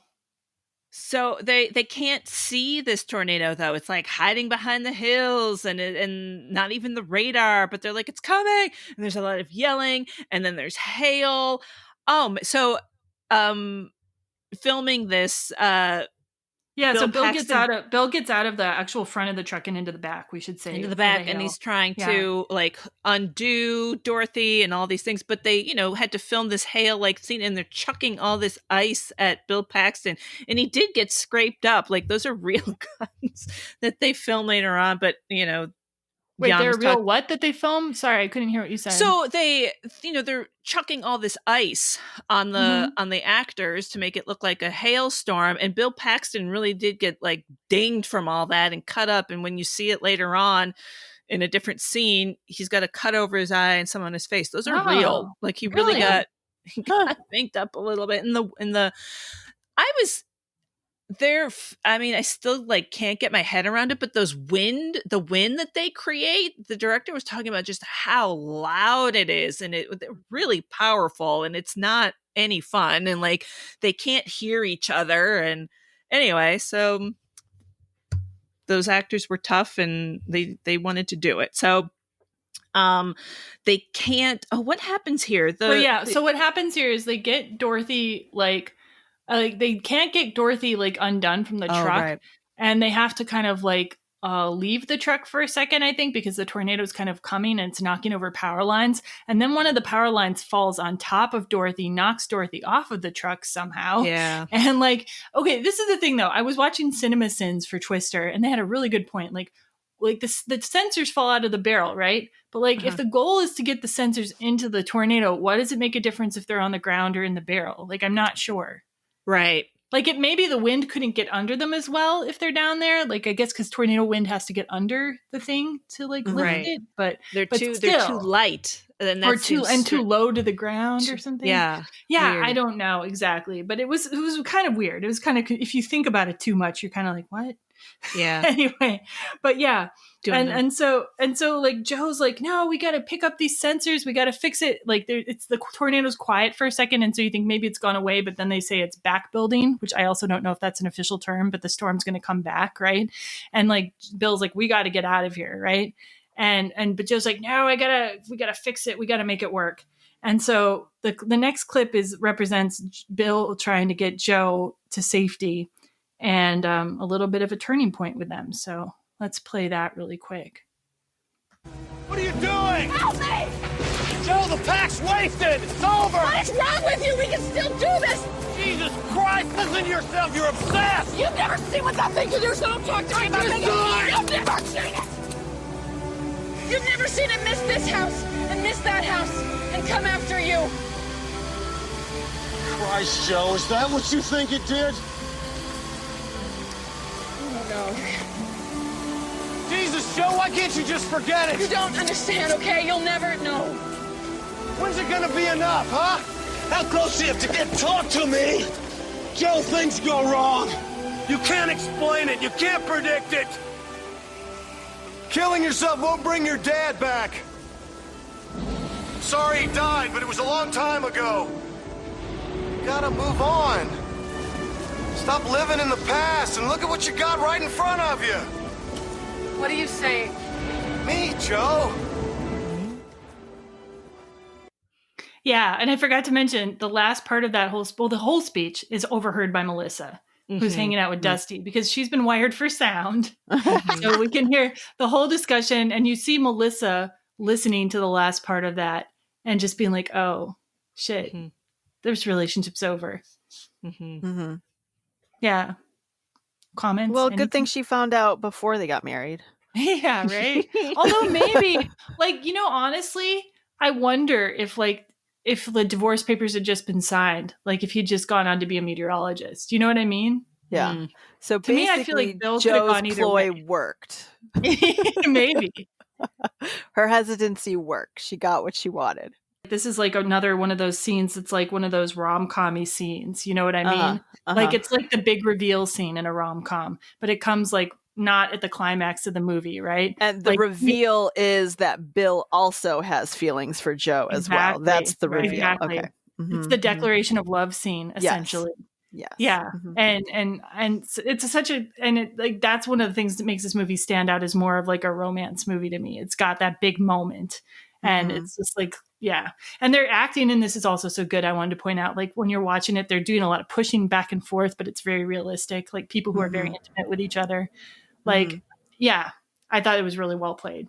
Well, so we have that, and we're saying that this ploy works, but in the next scene, they're at a drive-in movie theater that has a concession stand, and this is great. The Shining is playing in the drive-in scene, and it's come play with us, Danny. It's that iconic scene in The Shining where I got really confused while I was watching this scene. I was like, wait a minute, is my computer playing The Shining?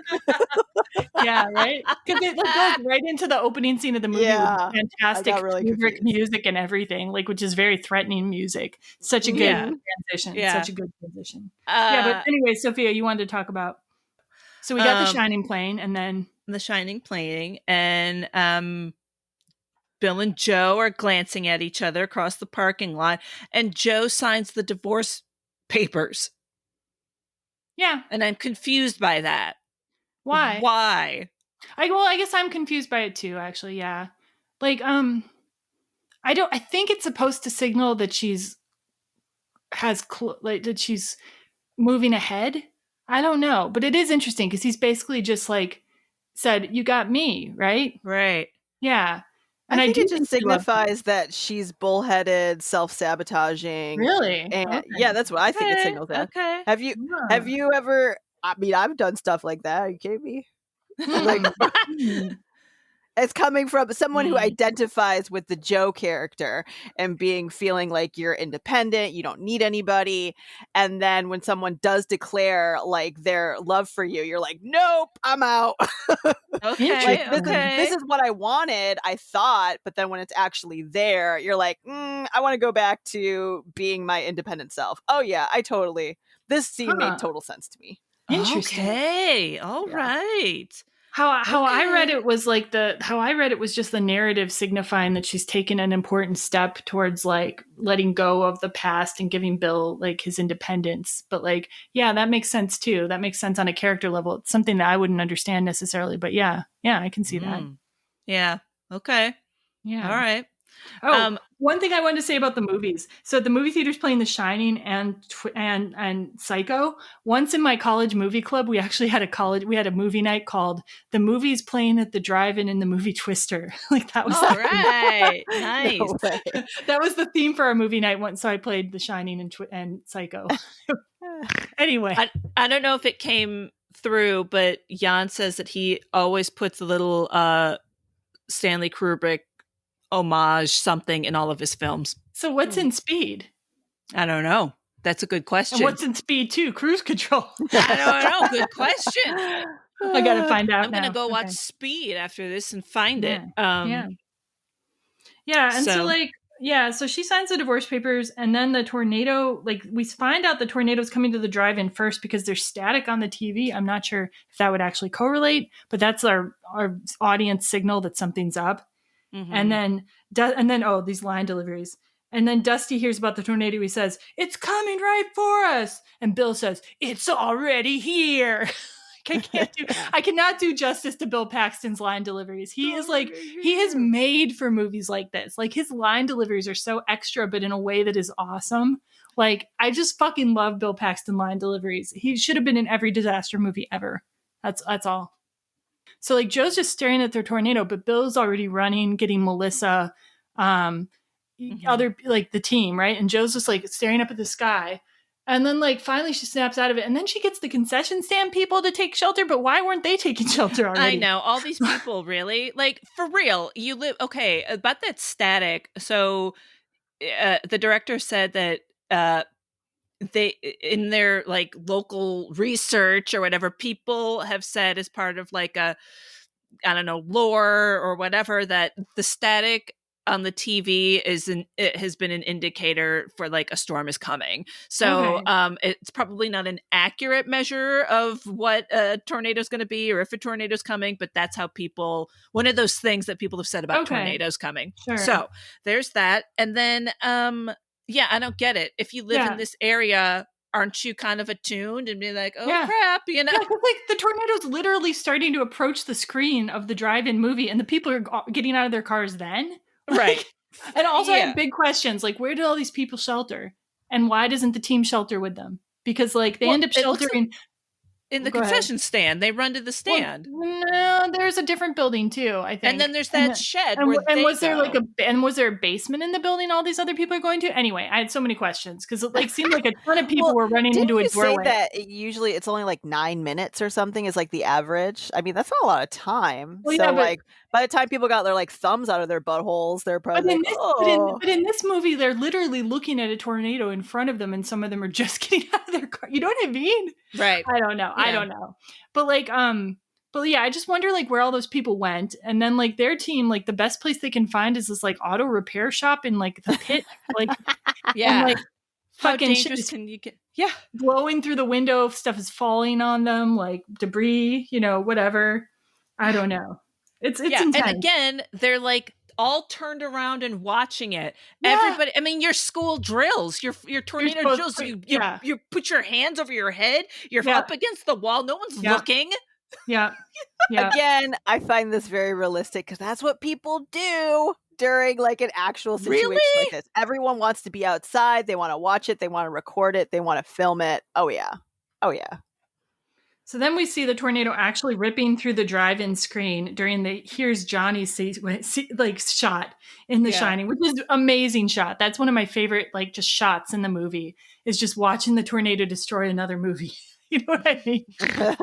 That's like an image that lasts to me.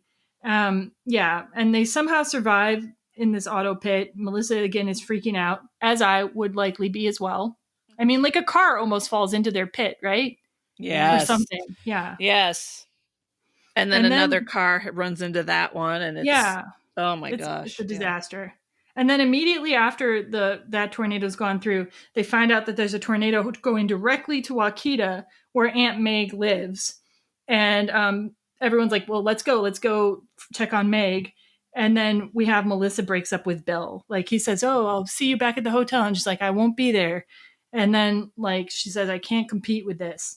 But she also says she's not that upset about breaking up with him. What does that mean? And I'm like, Yeah, that's convenient. The convenient amicable that was breakup. very. Hey Yeah. man, she's a therapist. I don't know. Maybe she's like trained for situations like this. Maybe Yeah. that's But the, we just saw her- therapist way. We just saw her crying in the hotel room playing with the ring. I guess. Yeah. You know, like, but yeah, I'm that's really true. not that Maybe she upset. knew it was coming. She knew it was coming, and maybe the whole like being in the auto shop was like the last straw. Like, okay, Yeah. I'm done. I'm out. Yeah. Tap out. Yeah. Yeah. Anyway, they break up. Yep. And we're left to go to Wakita. And in Wakita's scene, there's like they show a bunch of like the aftermath of a tornado, and it's actually filmed in Wakita. They were able to demolish some actual old buildings in Wakita to create a lot of the damage scene, which is pretty cool. Like that was a lot of practical effects there. Yeah, And, Jan was saying that the house that Meg lives in, they bought it. Like it's this it's this dying town, this town that nobody wants to live in, and so this house has been for sale, and like they bought it, and people were happy. They're like, "Oh yay, they bought it," but then they demolished it and they cleaned up, so it was kind of bittersweet that like they were able to do some financial good to the town, but then also demolish stuff. But then this sweet little tornado museum shows up in the town, and so when you're passing through, check it out. Ooh, what was that? There was a bunch of static. Not me. All right, it's over. Not it. So they get to Aunt Meg's house, and like you say, it's like ready to collapse.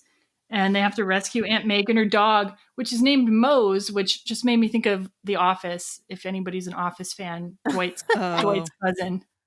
Is that a name that people have? Mose? I don't know. Mose? It made me feel like it was short for something like Moser Moses. or Mosey. In The Office, Dwight's cousin is named Mose. Anyway, that's neither here nor there. And they successfully rescue both Aunt Meg and her dog, miraculously, because it seems like they're about to die all the time during that sequence. It's like my least favorite part of the movie, though. It's kind of boring. After you watch all those tornadoes, I'm like, oh, a house is going to collapse. I don't. Am I the only one who feels that way? I think it seemed like one of the most dangerous things for them to do as well. I was like, this is really dangerous. Yeah. Super dangerous. And then he's standing there. They just got out, and the whole thing collapses around him. Like they could have been stuck in there. Like maybe it's because I knew that they were not going to kill either Aunt Meg or the dog. You never kill a dog in most of these movies. The tone of the movie has been so like everybody's been fine, right? Nobody dies, and it's also heartbreaking. Well, nobody like dies so far. There goes your house, and they they kind of show that as they enter the town, like these people just standing around. Yeah, and there's a family that looks just like Joe's family from the opening scene. Yeah. And then you just get this like really great scene of Bill Paxton holding a golden retriever. Yeah. Unlike Joe's dad, who didn't care about her dog, but Bill, he's all about the dog. See, I saw that connection. I was like, he saved the dog. Yeah. Okay, I see it. Unlike Dad, who didn't care. So maybe this guy's gonna live through tornadoes now. See, you don't like dogs to get sucked up in a tornado. Nice. Good point, Serena. Yes. So then one more important takeaway from the scene is Joe's looking at Aunt Meg's garden where the wind catcher art sculpture is still there somehow. The house is done, but like the sculpture survived. Anyway, it survived so that Joe could be inspired to put little propellers made out of soda cans onto the sensors so that they will fly more effectively. Apparently. And all the cans, if you notice, are Pepsi. Oh, yeah. Yep. Shameless. Product placement, bitches. Product placement. And true to life, you'll see them on all their hands are cut up and bleeding. True. Because the aluminum cans are sharp and they freaking kept cutting their fingers. Oh man, that sucks. Yes. And Jan says so in the commentary. He's like, yeah, those are really sharp. And a lot of people, like, it really does sound like more people than average were like getting injured on this film, though. I don't know. Anyway, because they also had to get hepatitis shots, I guess, from the ditch scene where they're under the underpass. Like, there's a lot of weird stuff in the ditch with the water. Yeah. Oh, fair enough. Fair enough. Yeah, I totally get that shot. So now we come to our last tornado number 5, which is, they're saying, an F5. And like they make the tornado look just huge and like colored black. And like the color of the tornado, I guess, depends on what it's picking up usually. So like it'll depend on color of the dirt or the whatever it's got in it. And they drive right up to it, though, it seems like, in the movie. You know what I mean? Mm-hmm. Like it seems like, oh, no big deal. And they have 2 attempts to launch Dorothy in this scene. And the first attempt to launch Dorothy fails. And then they have to like drive. There's this dramatic sequence where they're driving away from the tornado after failing to launch Dorothy. And this is like where shit just keeps falling in front of them on this road. Like tractors are falling in front of them. A fucking like fuel truck blows up and they drive through the explosion and they live. Right. Yeah. Come on. Yeah. That's Die Hard level of unbelievable. You know what I mean? Like I think it was like Die Hard 4 where I'm like things just were getting so out of hand. I was like, there's no way. But anyway. And then an entire house falls in their path. Yeah. And like Bill Paxton's like, we're going in. They drive a truck through a house. Yeah, I thought, that was the lamest part for but me. When you're watching it in a theater, you don't give a shit. You're like, this is fucking awesome, right? True. You're right. True. 20 some years later, whatever, you're like, jeez. It's a small screen too, though. It really is a small screen because when you're in a theater and you're involved in it, everyone's just like, they're moving their heads this way and that way, like to swerve away from the stuff unconsciously. You know what I mean? Right. The energy in the theater is like so big for this movie. Yeah. Yeah. But it's pretty over the top. Yeah. Oh, and then Jonas. So the rival meteorologists show up, and it seems like he might have a chance to launch his sensors, and they try to help him because they want to, like, get this warning system working, right? But he ignores like their help directionally, and then they try to warn him that he's like about to like drive right into the tornado, and he ignores them again, even though his driver's like, maybe we should listen to them. And then the only death scene in the movie, which. They send this, like, I don't know, electrical pole or something through the driver, who's the whole time has been like, I don't know, they're good people and they're trying to help us. And what do you think? Should we follow them? Like, he's the nice guy. And he gets impaled through the window. Like, they couldn't have done that for the Jonas character and get sucked up into the tornado. Like, and then they get sucked up in the tornado. Yeah. And you see this from a distance from Joe and Bill's perspective. And then they show the truck being slammed down back into the ground and exploding. Yeah. So it's like a whole thing. And it's like, everyone's like, oh my God, that was terrible. Yeah. But yeah, those are the only real stakes we get to see, though, in terms of like people dying. Yes. And then Bill and Joe, without saying anything, no verbal communication at all, know that they're going to drive his entire truck into the tornado, and they both make a jump for it. True story. Helen Hunt got, well, as you can see, like in real life, you might think that's a good idea. Like, we'll hold the door open and then jump out as this car is driving. But the corn is pushing the door back, and she got cracked in the face. Oh, man. Doing that stunt. So, because it was hard to keep the door open, and I could totally tell. So anyhow, that's what they do. And then they get up, and I don't know, her little go thing was a little stupid to me. Really? Like, yeah, I didn't like that part. I don't know. So they're watching the truck continue driving into the tornado. She wants it to get sucked up, and they're kind of holding on in suspense. And then they're so ecstatic because the Dorothy launches, the sensors are in the air, and they almost kiss at that point. They're kind of hugging each other, looking happy, and they almost kiss. But then the tornado turns on them, and they have to run. And they go through a series of attempts to find shelter. Like, they try to shelter in this barn, but there's too many, like, there's scythes and like it's like pitchforks. It's like the Texas Chainsaw Barn or something. He's like the Children of the Corn's hideout with all these shears and oh god. Yeah. And so they get out of there, and like then they go into this little shed, which is on a hill, by the way. They're right near like kind of a ditch that they could have sheltered in, which is one of the things you are supposed to look for. But instead they go up on this hill into this tiny little shed, and they attach themselves to a pipe thing. That Bill says, this will go 30 feet into the ground. And then like they tie themselves to it. And yeah, don't try this at home, ladies and gentlemen. Yeah. Just don't. That's so commentary out in the real world is like, that wouldn't work. This meteorologist wrote in the Washington Post. Her name is Catherine Prociv. No idea how to pronounce that, but she wrote for the Washington Post and said, in their situation where they've tied themselves to this pipe, so the shed gets blown away, right? And they'd either be killed by the force from the flying debris that's flying all around them, or they'd be killed by the force of the actual storm winds on your body. Wow. So there's basically no way they could have survived that. But I mean, It looks pretty. Like you see the shot where their feet are hanging up in the air in the sky, and like they see the center of the tornado thing. It's so beautiful, or whatever. Yeah. Right after the tornadoes pass, like Joe and Bill are like all tied up and lying down, and it really reminded me of how Keanu Reeves and Sandra Bullock were tied together on that platform or something, that rolling platform in Speed. With very similar body positioning. Anyway, so it looks like they're going to kiss, but they don't. And then they begin arguing about who's going to run the lab. Like, is it going to, like Joe wants to run the lab, but so does Bill. And who's going to analyze the data? And Bill's like, do you always have to do things the hard way? And I'm like, that's a little rich, though, because he's the one who left the team. So I'm kind of like, I think Joe should be in charge of the lab, personally, Bill. I don't know.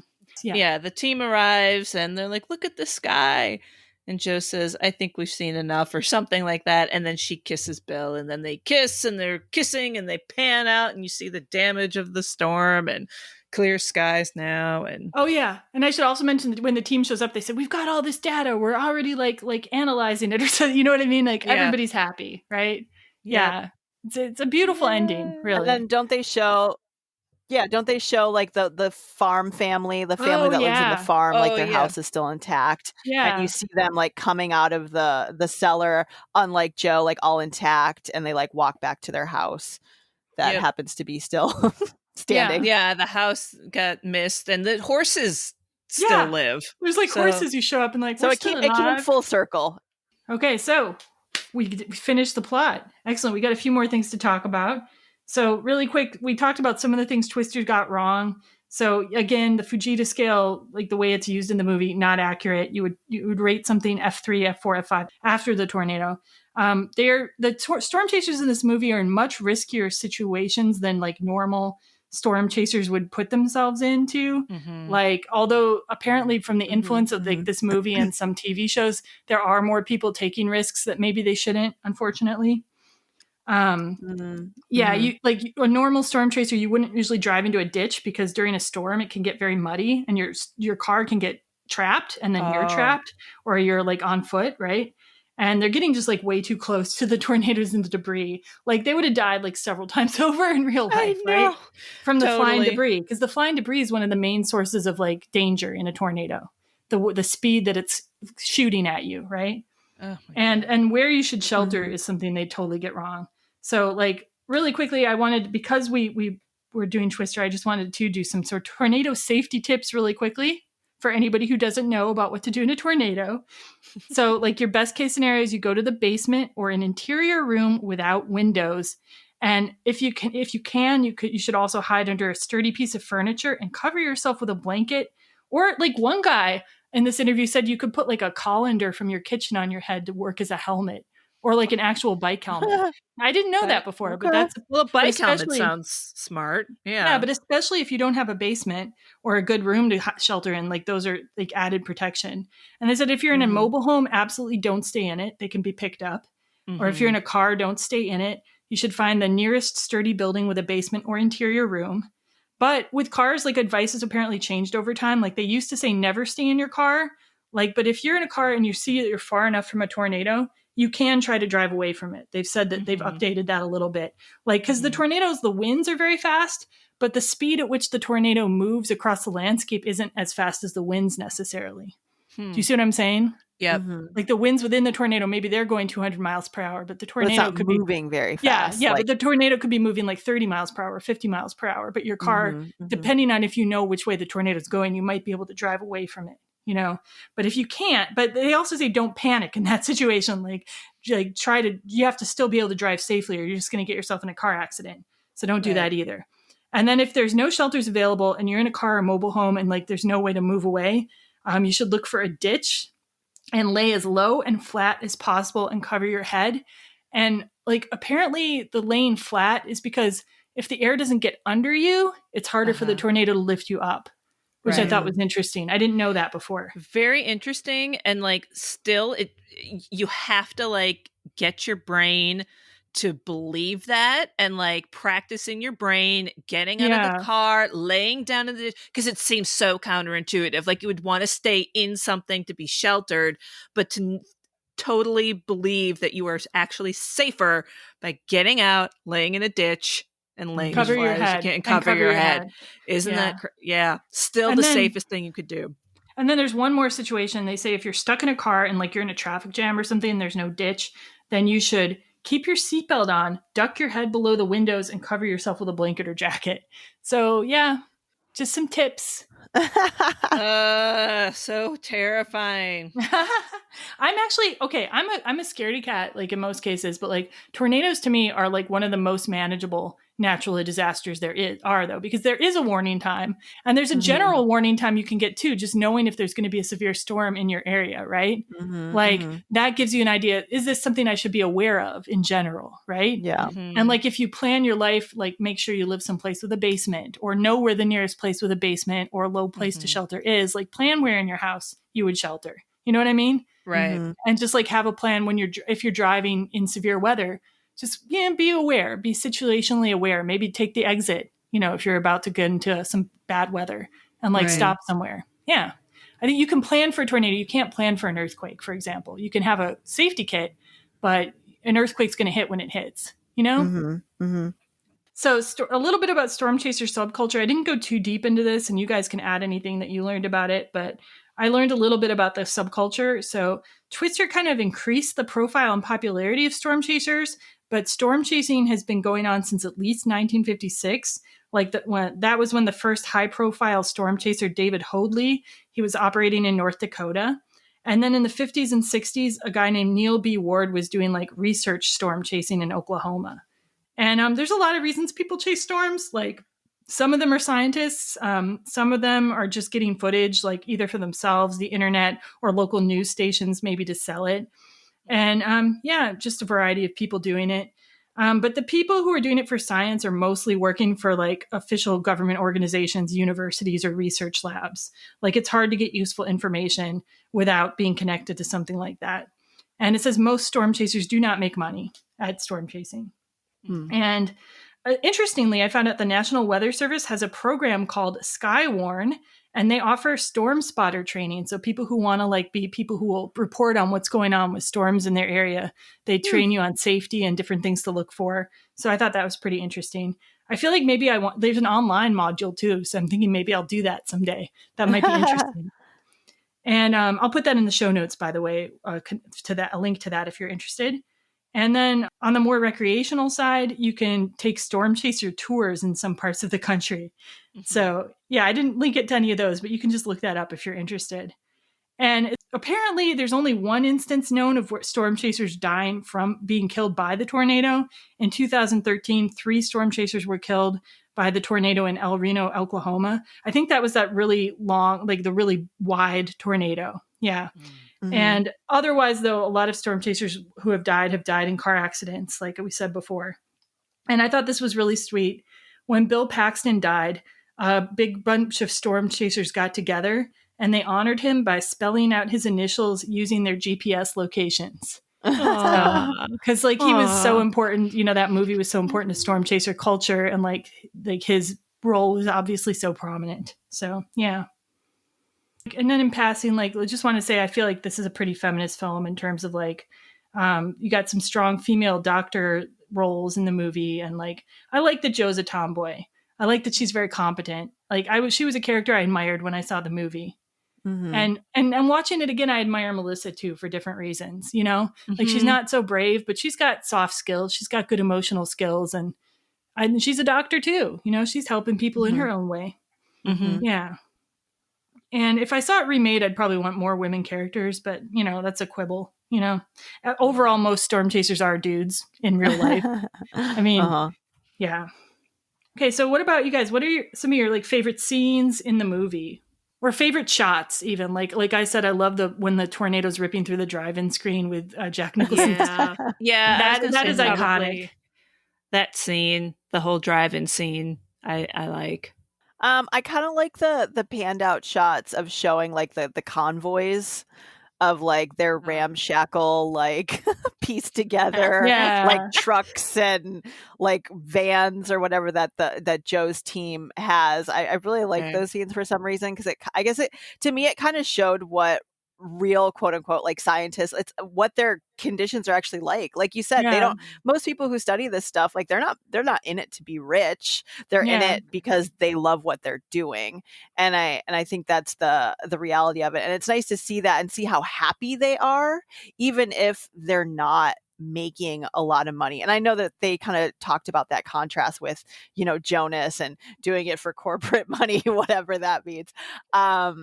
But I just really enjoyed that, and that there's like a lot more to these careers than making money, that it is about camaraderie and being a part of a team. Yeah, I think the movie showed that really well. Yeah.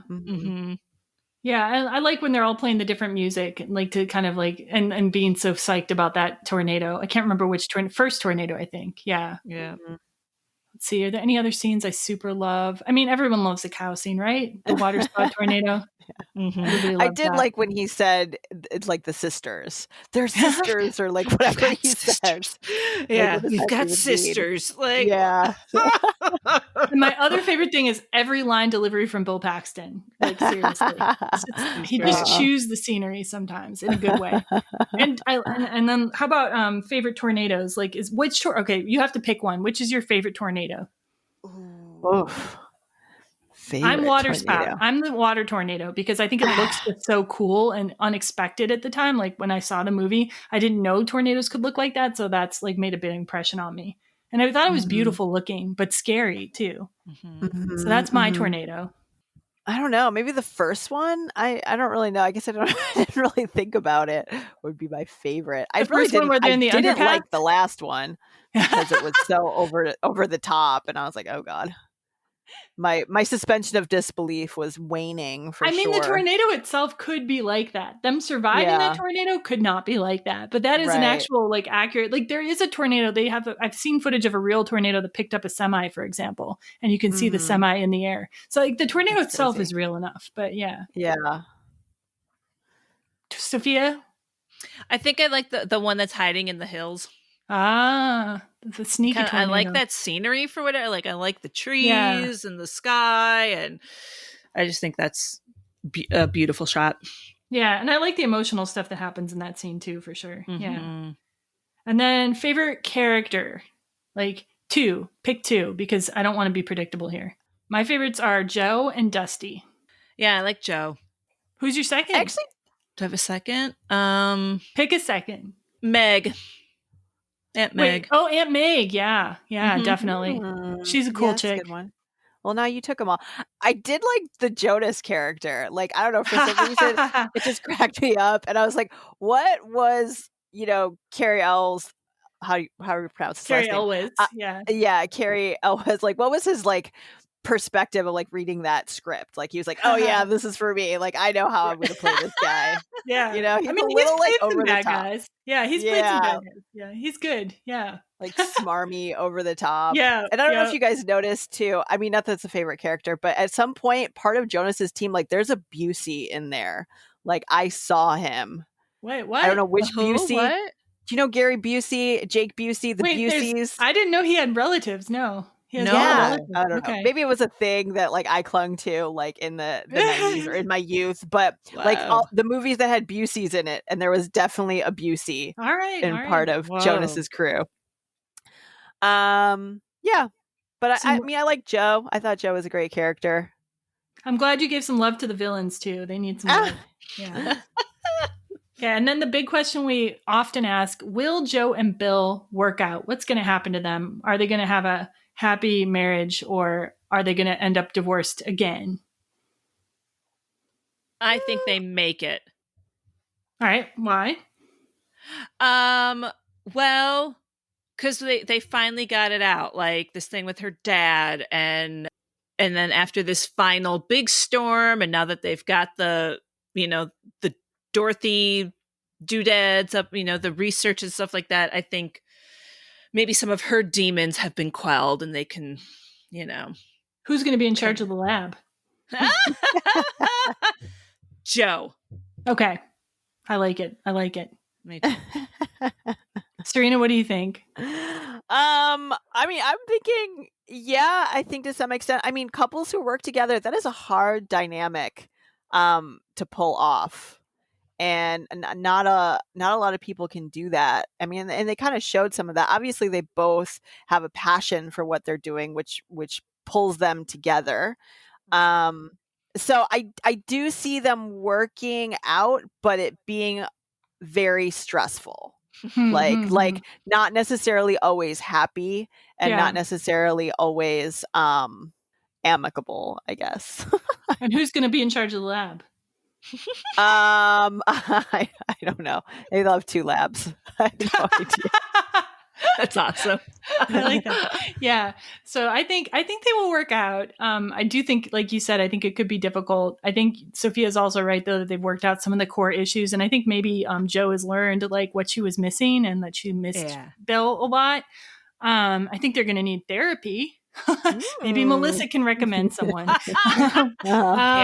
And I think like Joe, like they both have to compromise. Like I think Bill, like he's not going to lead the lab if he wants to be married to Joe. I don't think. I think that would be too touchy of a thing because she's been the one holding it together, right? And she would resent him if he was leading the lab. So he's going to have to give on that. But then I think she's going to have to be less of a workaholic because it's kind of implied that like Bill has a balance and she had a harder time keeping a balance and she would just get too obsessed. So I think they're both going to have to make adjustments, but I think they could make it work and have like a little tornado chasing kid in the future. Maybe. I see that for them. Yeah. Going to hang out with Aunt Meg and stuff while they're busy chasing storms. Mm-hmm. Yeah. Well, in whatever house she eventually gets. I was just going to say, I'm like, oh, that's so sad. Yeah. Aunt Meg's homeless. But she still has a dog. True. Yeah. All right. So let's get on then to double feature recommendations. So for double feature recommendations, so I recommended 3 different things. So first I recommend Speed, which we already talked about as another Jan de Bont, like action movie with a considerable romance element. And it's like, what can you not love about this with Keanu Reeves and Sandra Bullock in it and a lot of comedy in it as well. And like Keanu Reeves and Sandra Bullock just have such good chemistry. I really like them in The Lake House too, which is a great straight up romance movie. So yeah, big fan of that dynamic.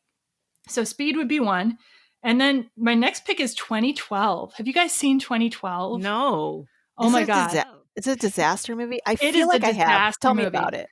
Okay, so it stars John Cusack. I cannot remember the name of the woman. I should have written it down, but she's pretty popular actress too. And like it's another movie where divorced people are interacting with each other, but they've been divorced for longer, and the wife in this movie is already remarried, and there's kids, right? And like the concept of 2012 was that like the world's going to end. I can't even remember what causes the disaster. It's something really convoluted, but it is like the disaster movie to end all disaster movies. Like everything that can explode, blow up, flood, catch on fire does. Okay. It's amazing. John Cusack plays this like limo driver, but he also is an author, and he wrote some book that is very obscure.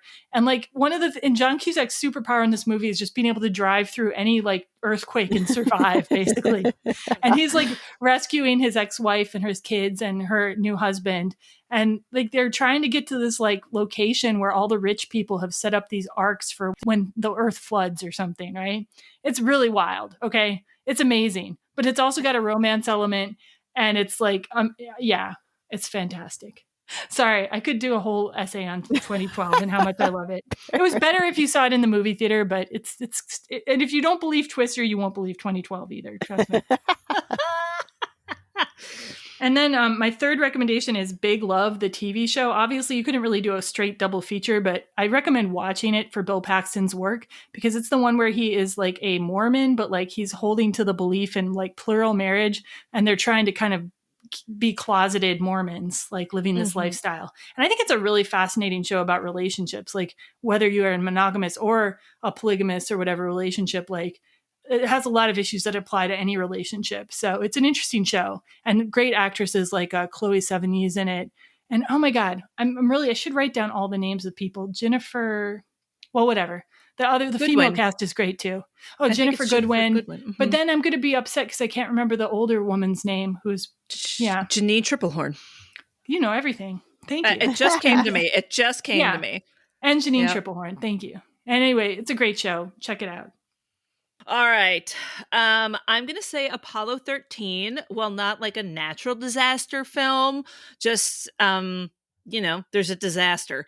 And this is one that when I worked at the movie theater, played all the time, and I would watch it all the time, and I own it, and I still watch it, and I think it's just a flawless film, and Bill Paxton is in it. He plays one of the main astronauts, and I love him in it. Okay, and right now it's on IMDb TV, so you can stream it for free. And then also on IMDb TV, Tornado Hunters. This was actually on Netflix, and my husband and I watched it, and it's corny, but these dudes are tornado hunters, and that's what it's called. Tornado Hunters. It's 12 episodes of 22 minutes long, and it's just kind of, and these are guys who tornado chasers because they sell the photographs. So it's a documentary series. Yeah. Okay. A docu series. So that's if you're wanting to watch more of that. And then, my third one. I'm going to do something totally weird here. And I'm going to recommend a film I've not seen. It's called The Impossible. Wait, you haven't seen The Impossible? It's a great movie. I'm sure it is, but it looks like it would rip my heart out, and I would be emotionally wrecked afterwards. Based on a true story of the 2004 Thailand tsunami. It's on Netflix right now. Ewan McGregor, Naomi Watts. It looks beautiful, but this idea of that shit came out of nowhere and people were not prepared, and that was a devastating tsunami. So there you go. Natural disaster. How could you not know? How could you not see that coming? I guess you can't. So, well, yeah, tsunami would be much harder to see coming because there's an earthquake, but then the tsunami often comes within half an hour of the earthquake. And you can notice the ocean receding, that's a sign. But a lot of people don't know that, or at least before that event, they didn't know that. I think more people are aware now, but yeah. Yeah. So there you go. There's my 3. I know way too much about natural disasters. Apparently. Oh. All right. I only have 2 because I'm a slacker. Whatever. So I picked The Wizard of Oz for obvious reasons because there were so many references I found. Yeah. Everywhere from, the dog looking exactly like Toto in The Wizard of Oz, to the machine being called Dorothy, and having a picture of Dorothy Gale on it, or a painting of Dorothy Gale on the what do we call that? What did it do? Yeah. So that's an obvious one. And then the second I picked was Girls Just Want to Have Fun, just because I was trying to think back. It was really the era of Helen Hunt, I wanted to say, during the 80s and early to late 90s. She was everywhere. She was in everything. And she was kind of the every woman or every girl, I felt. She still is, really. Yeah. I don't really think of her seeing her much. I don't actually see her much anymore. She's still in stuff. She's definitely still in stuff. But I think that's her brand, the every woman, the every girl. Yeah. Yeah. So she kind of played the rebellious friend in Girls Just Want to Have Fun, that came out in 1985. So that was the first time I remember ever seeing Helen Hunt. So that's why I put that. I still haven't seen that. I want to see that one. Yeah. Really? Oh. Yeah. I think I would have thought that was right up your alley. I know, right? But yeah, I didn't. I probably just watched Bill and Ted's too many times, or all the John Hughes movies, whatever. Cool. Right. Well, good recommendations, and good talking with both of you guys today. Yeah. And if all goes well, we should be coming back at you next time with Wet Hot American Summer, which will be concluding our very brief summer series. Sorry it's so brief, guys. Hopefully I'll get some more stuff out for you in the fall. And just remember, you can find us at everyromcom.com, and please rate, review, and subscribe to us on Apple Podcasts. And yeah, anything else? Stay safe. Yep. Yeah, stay safe. And listen to your tornado sirens when they go off, and take shelter, everybody. Exactly. All right. Bye. Bye.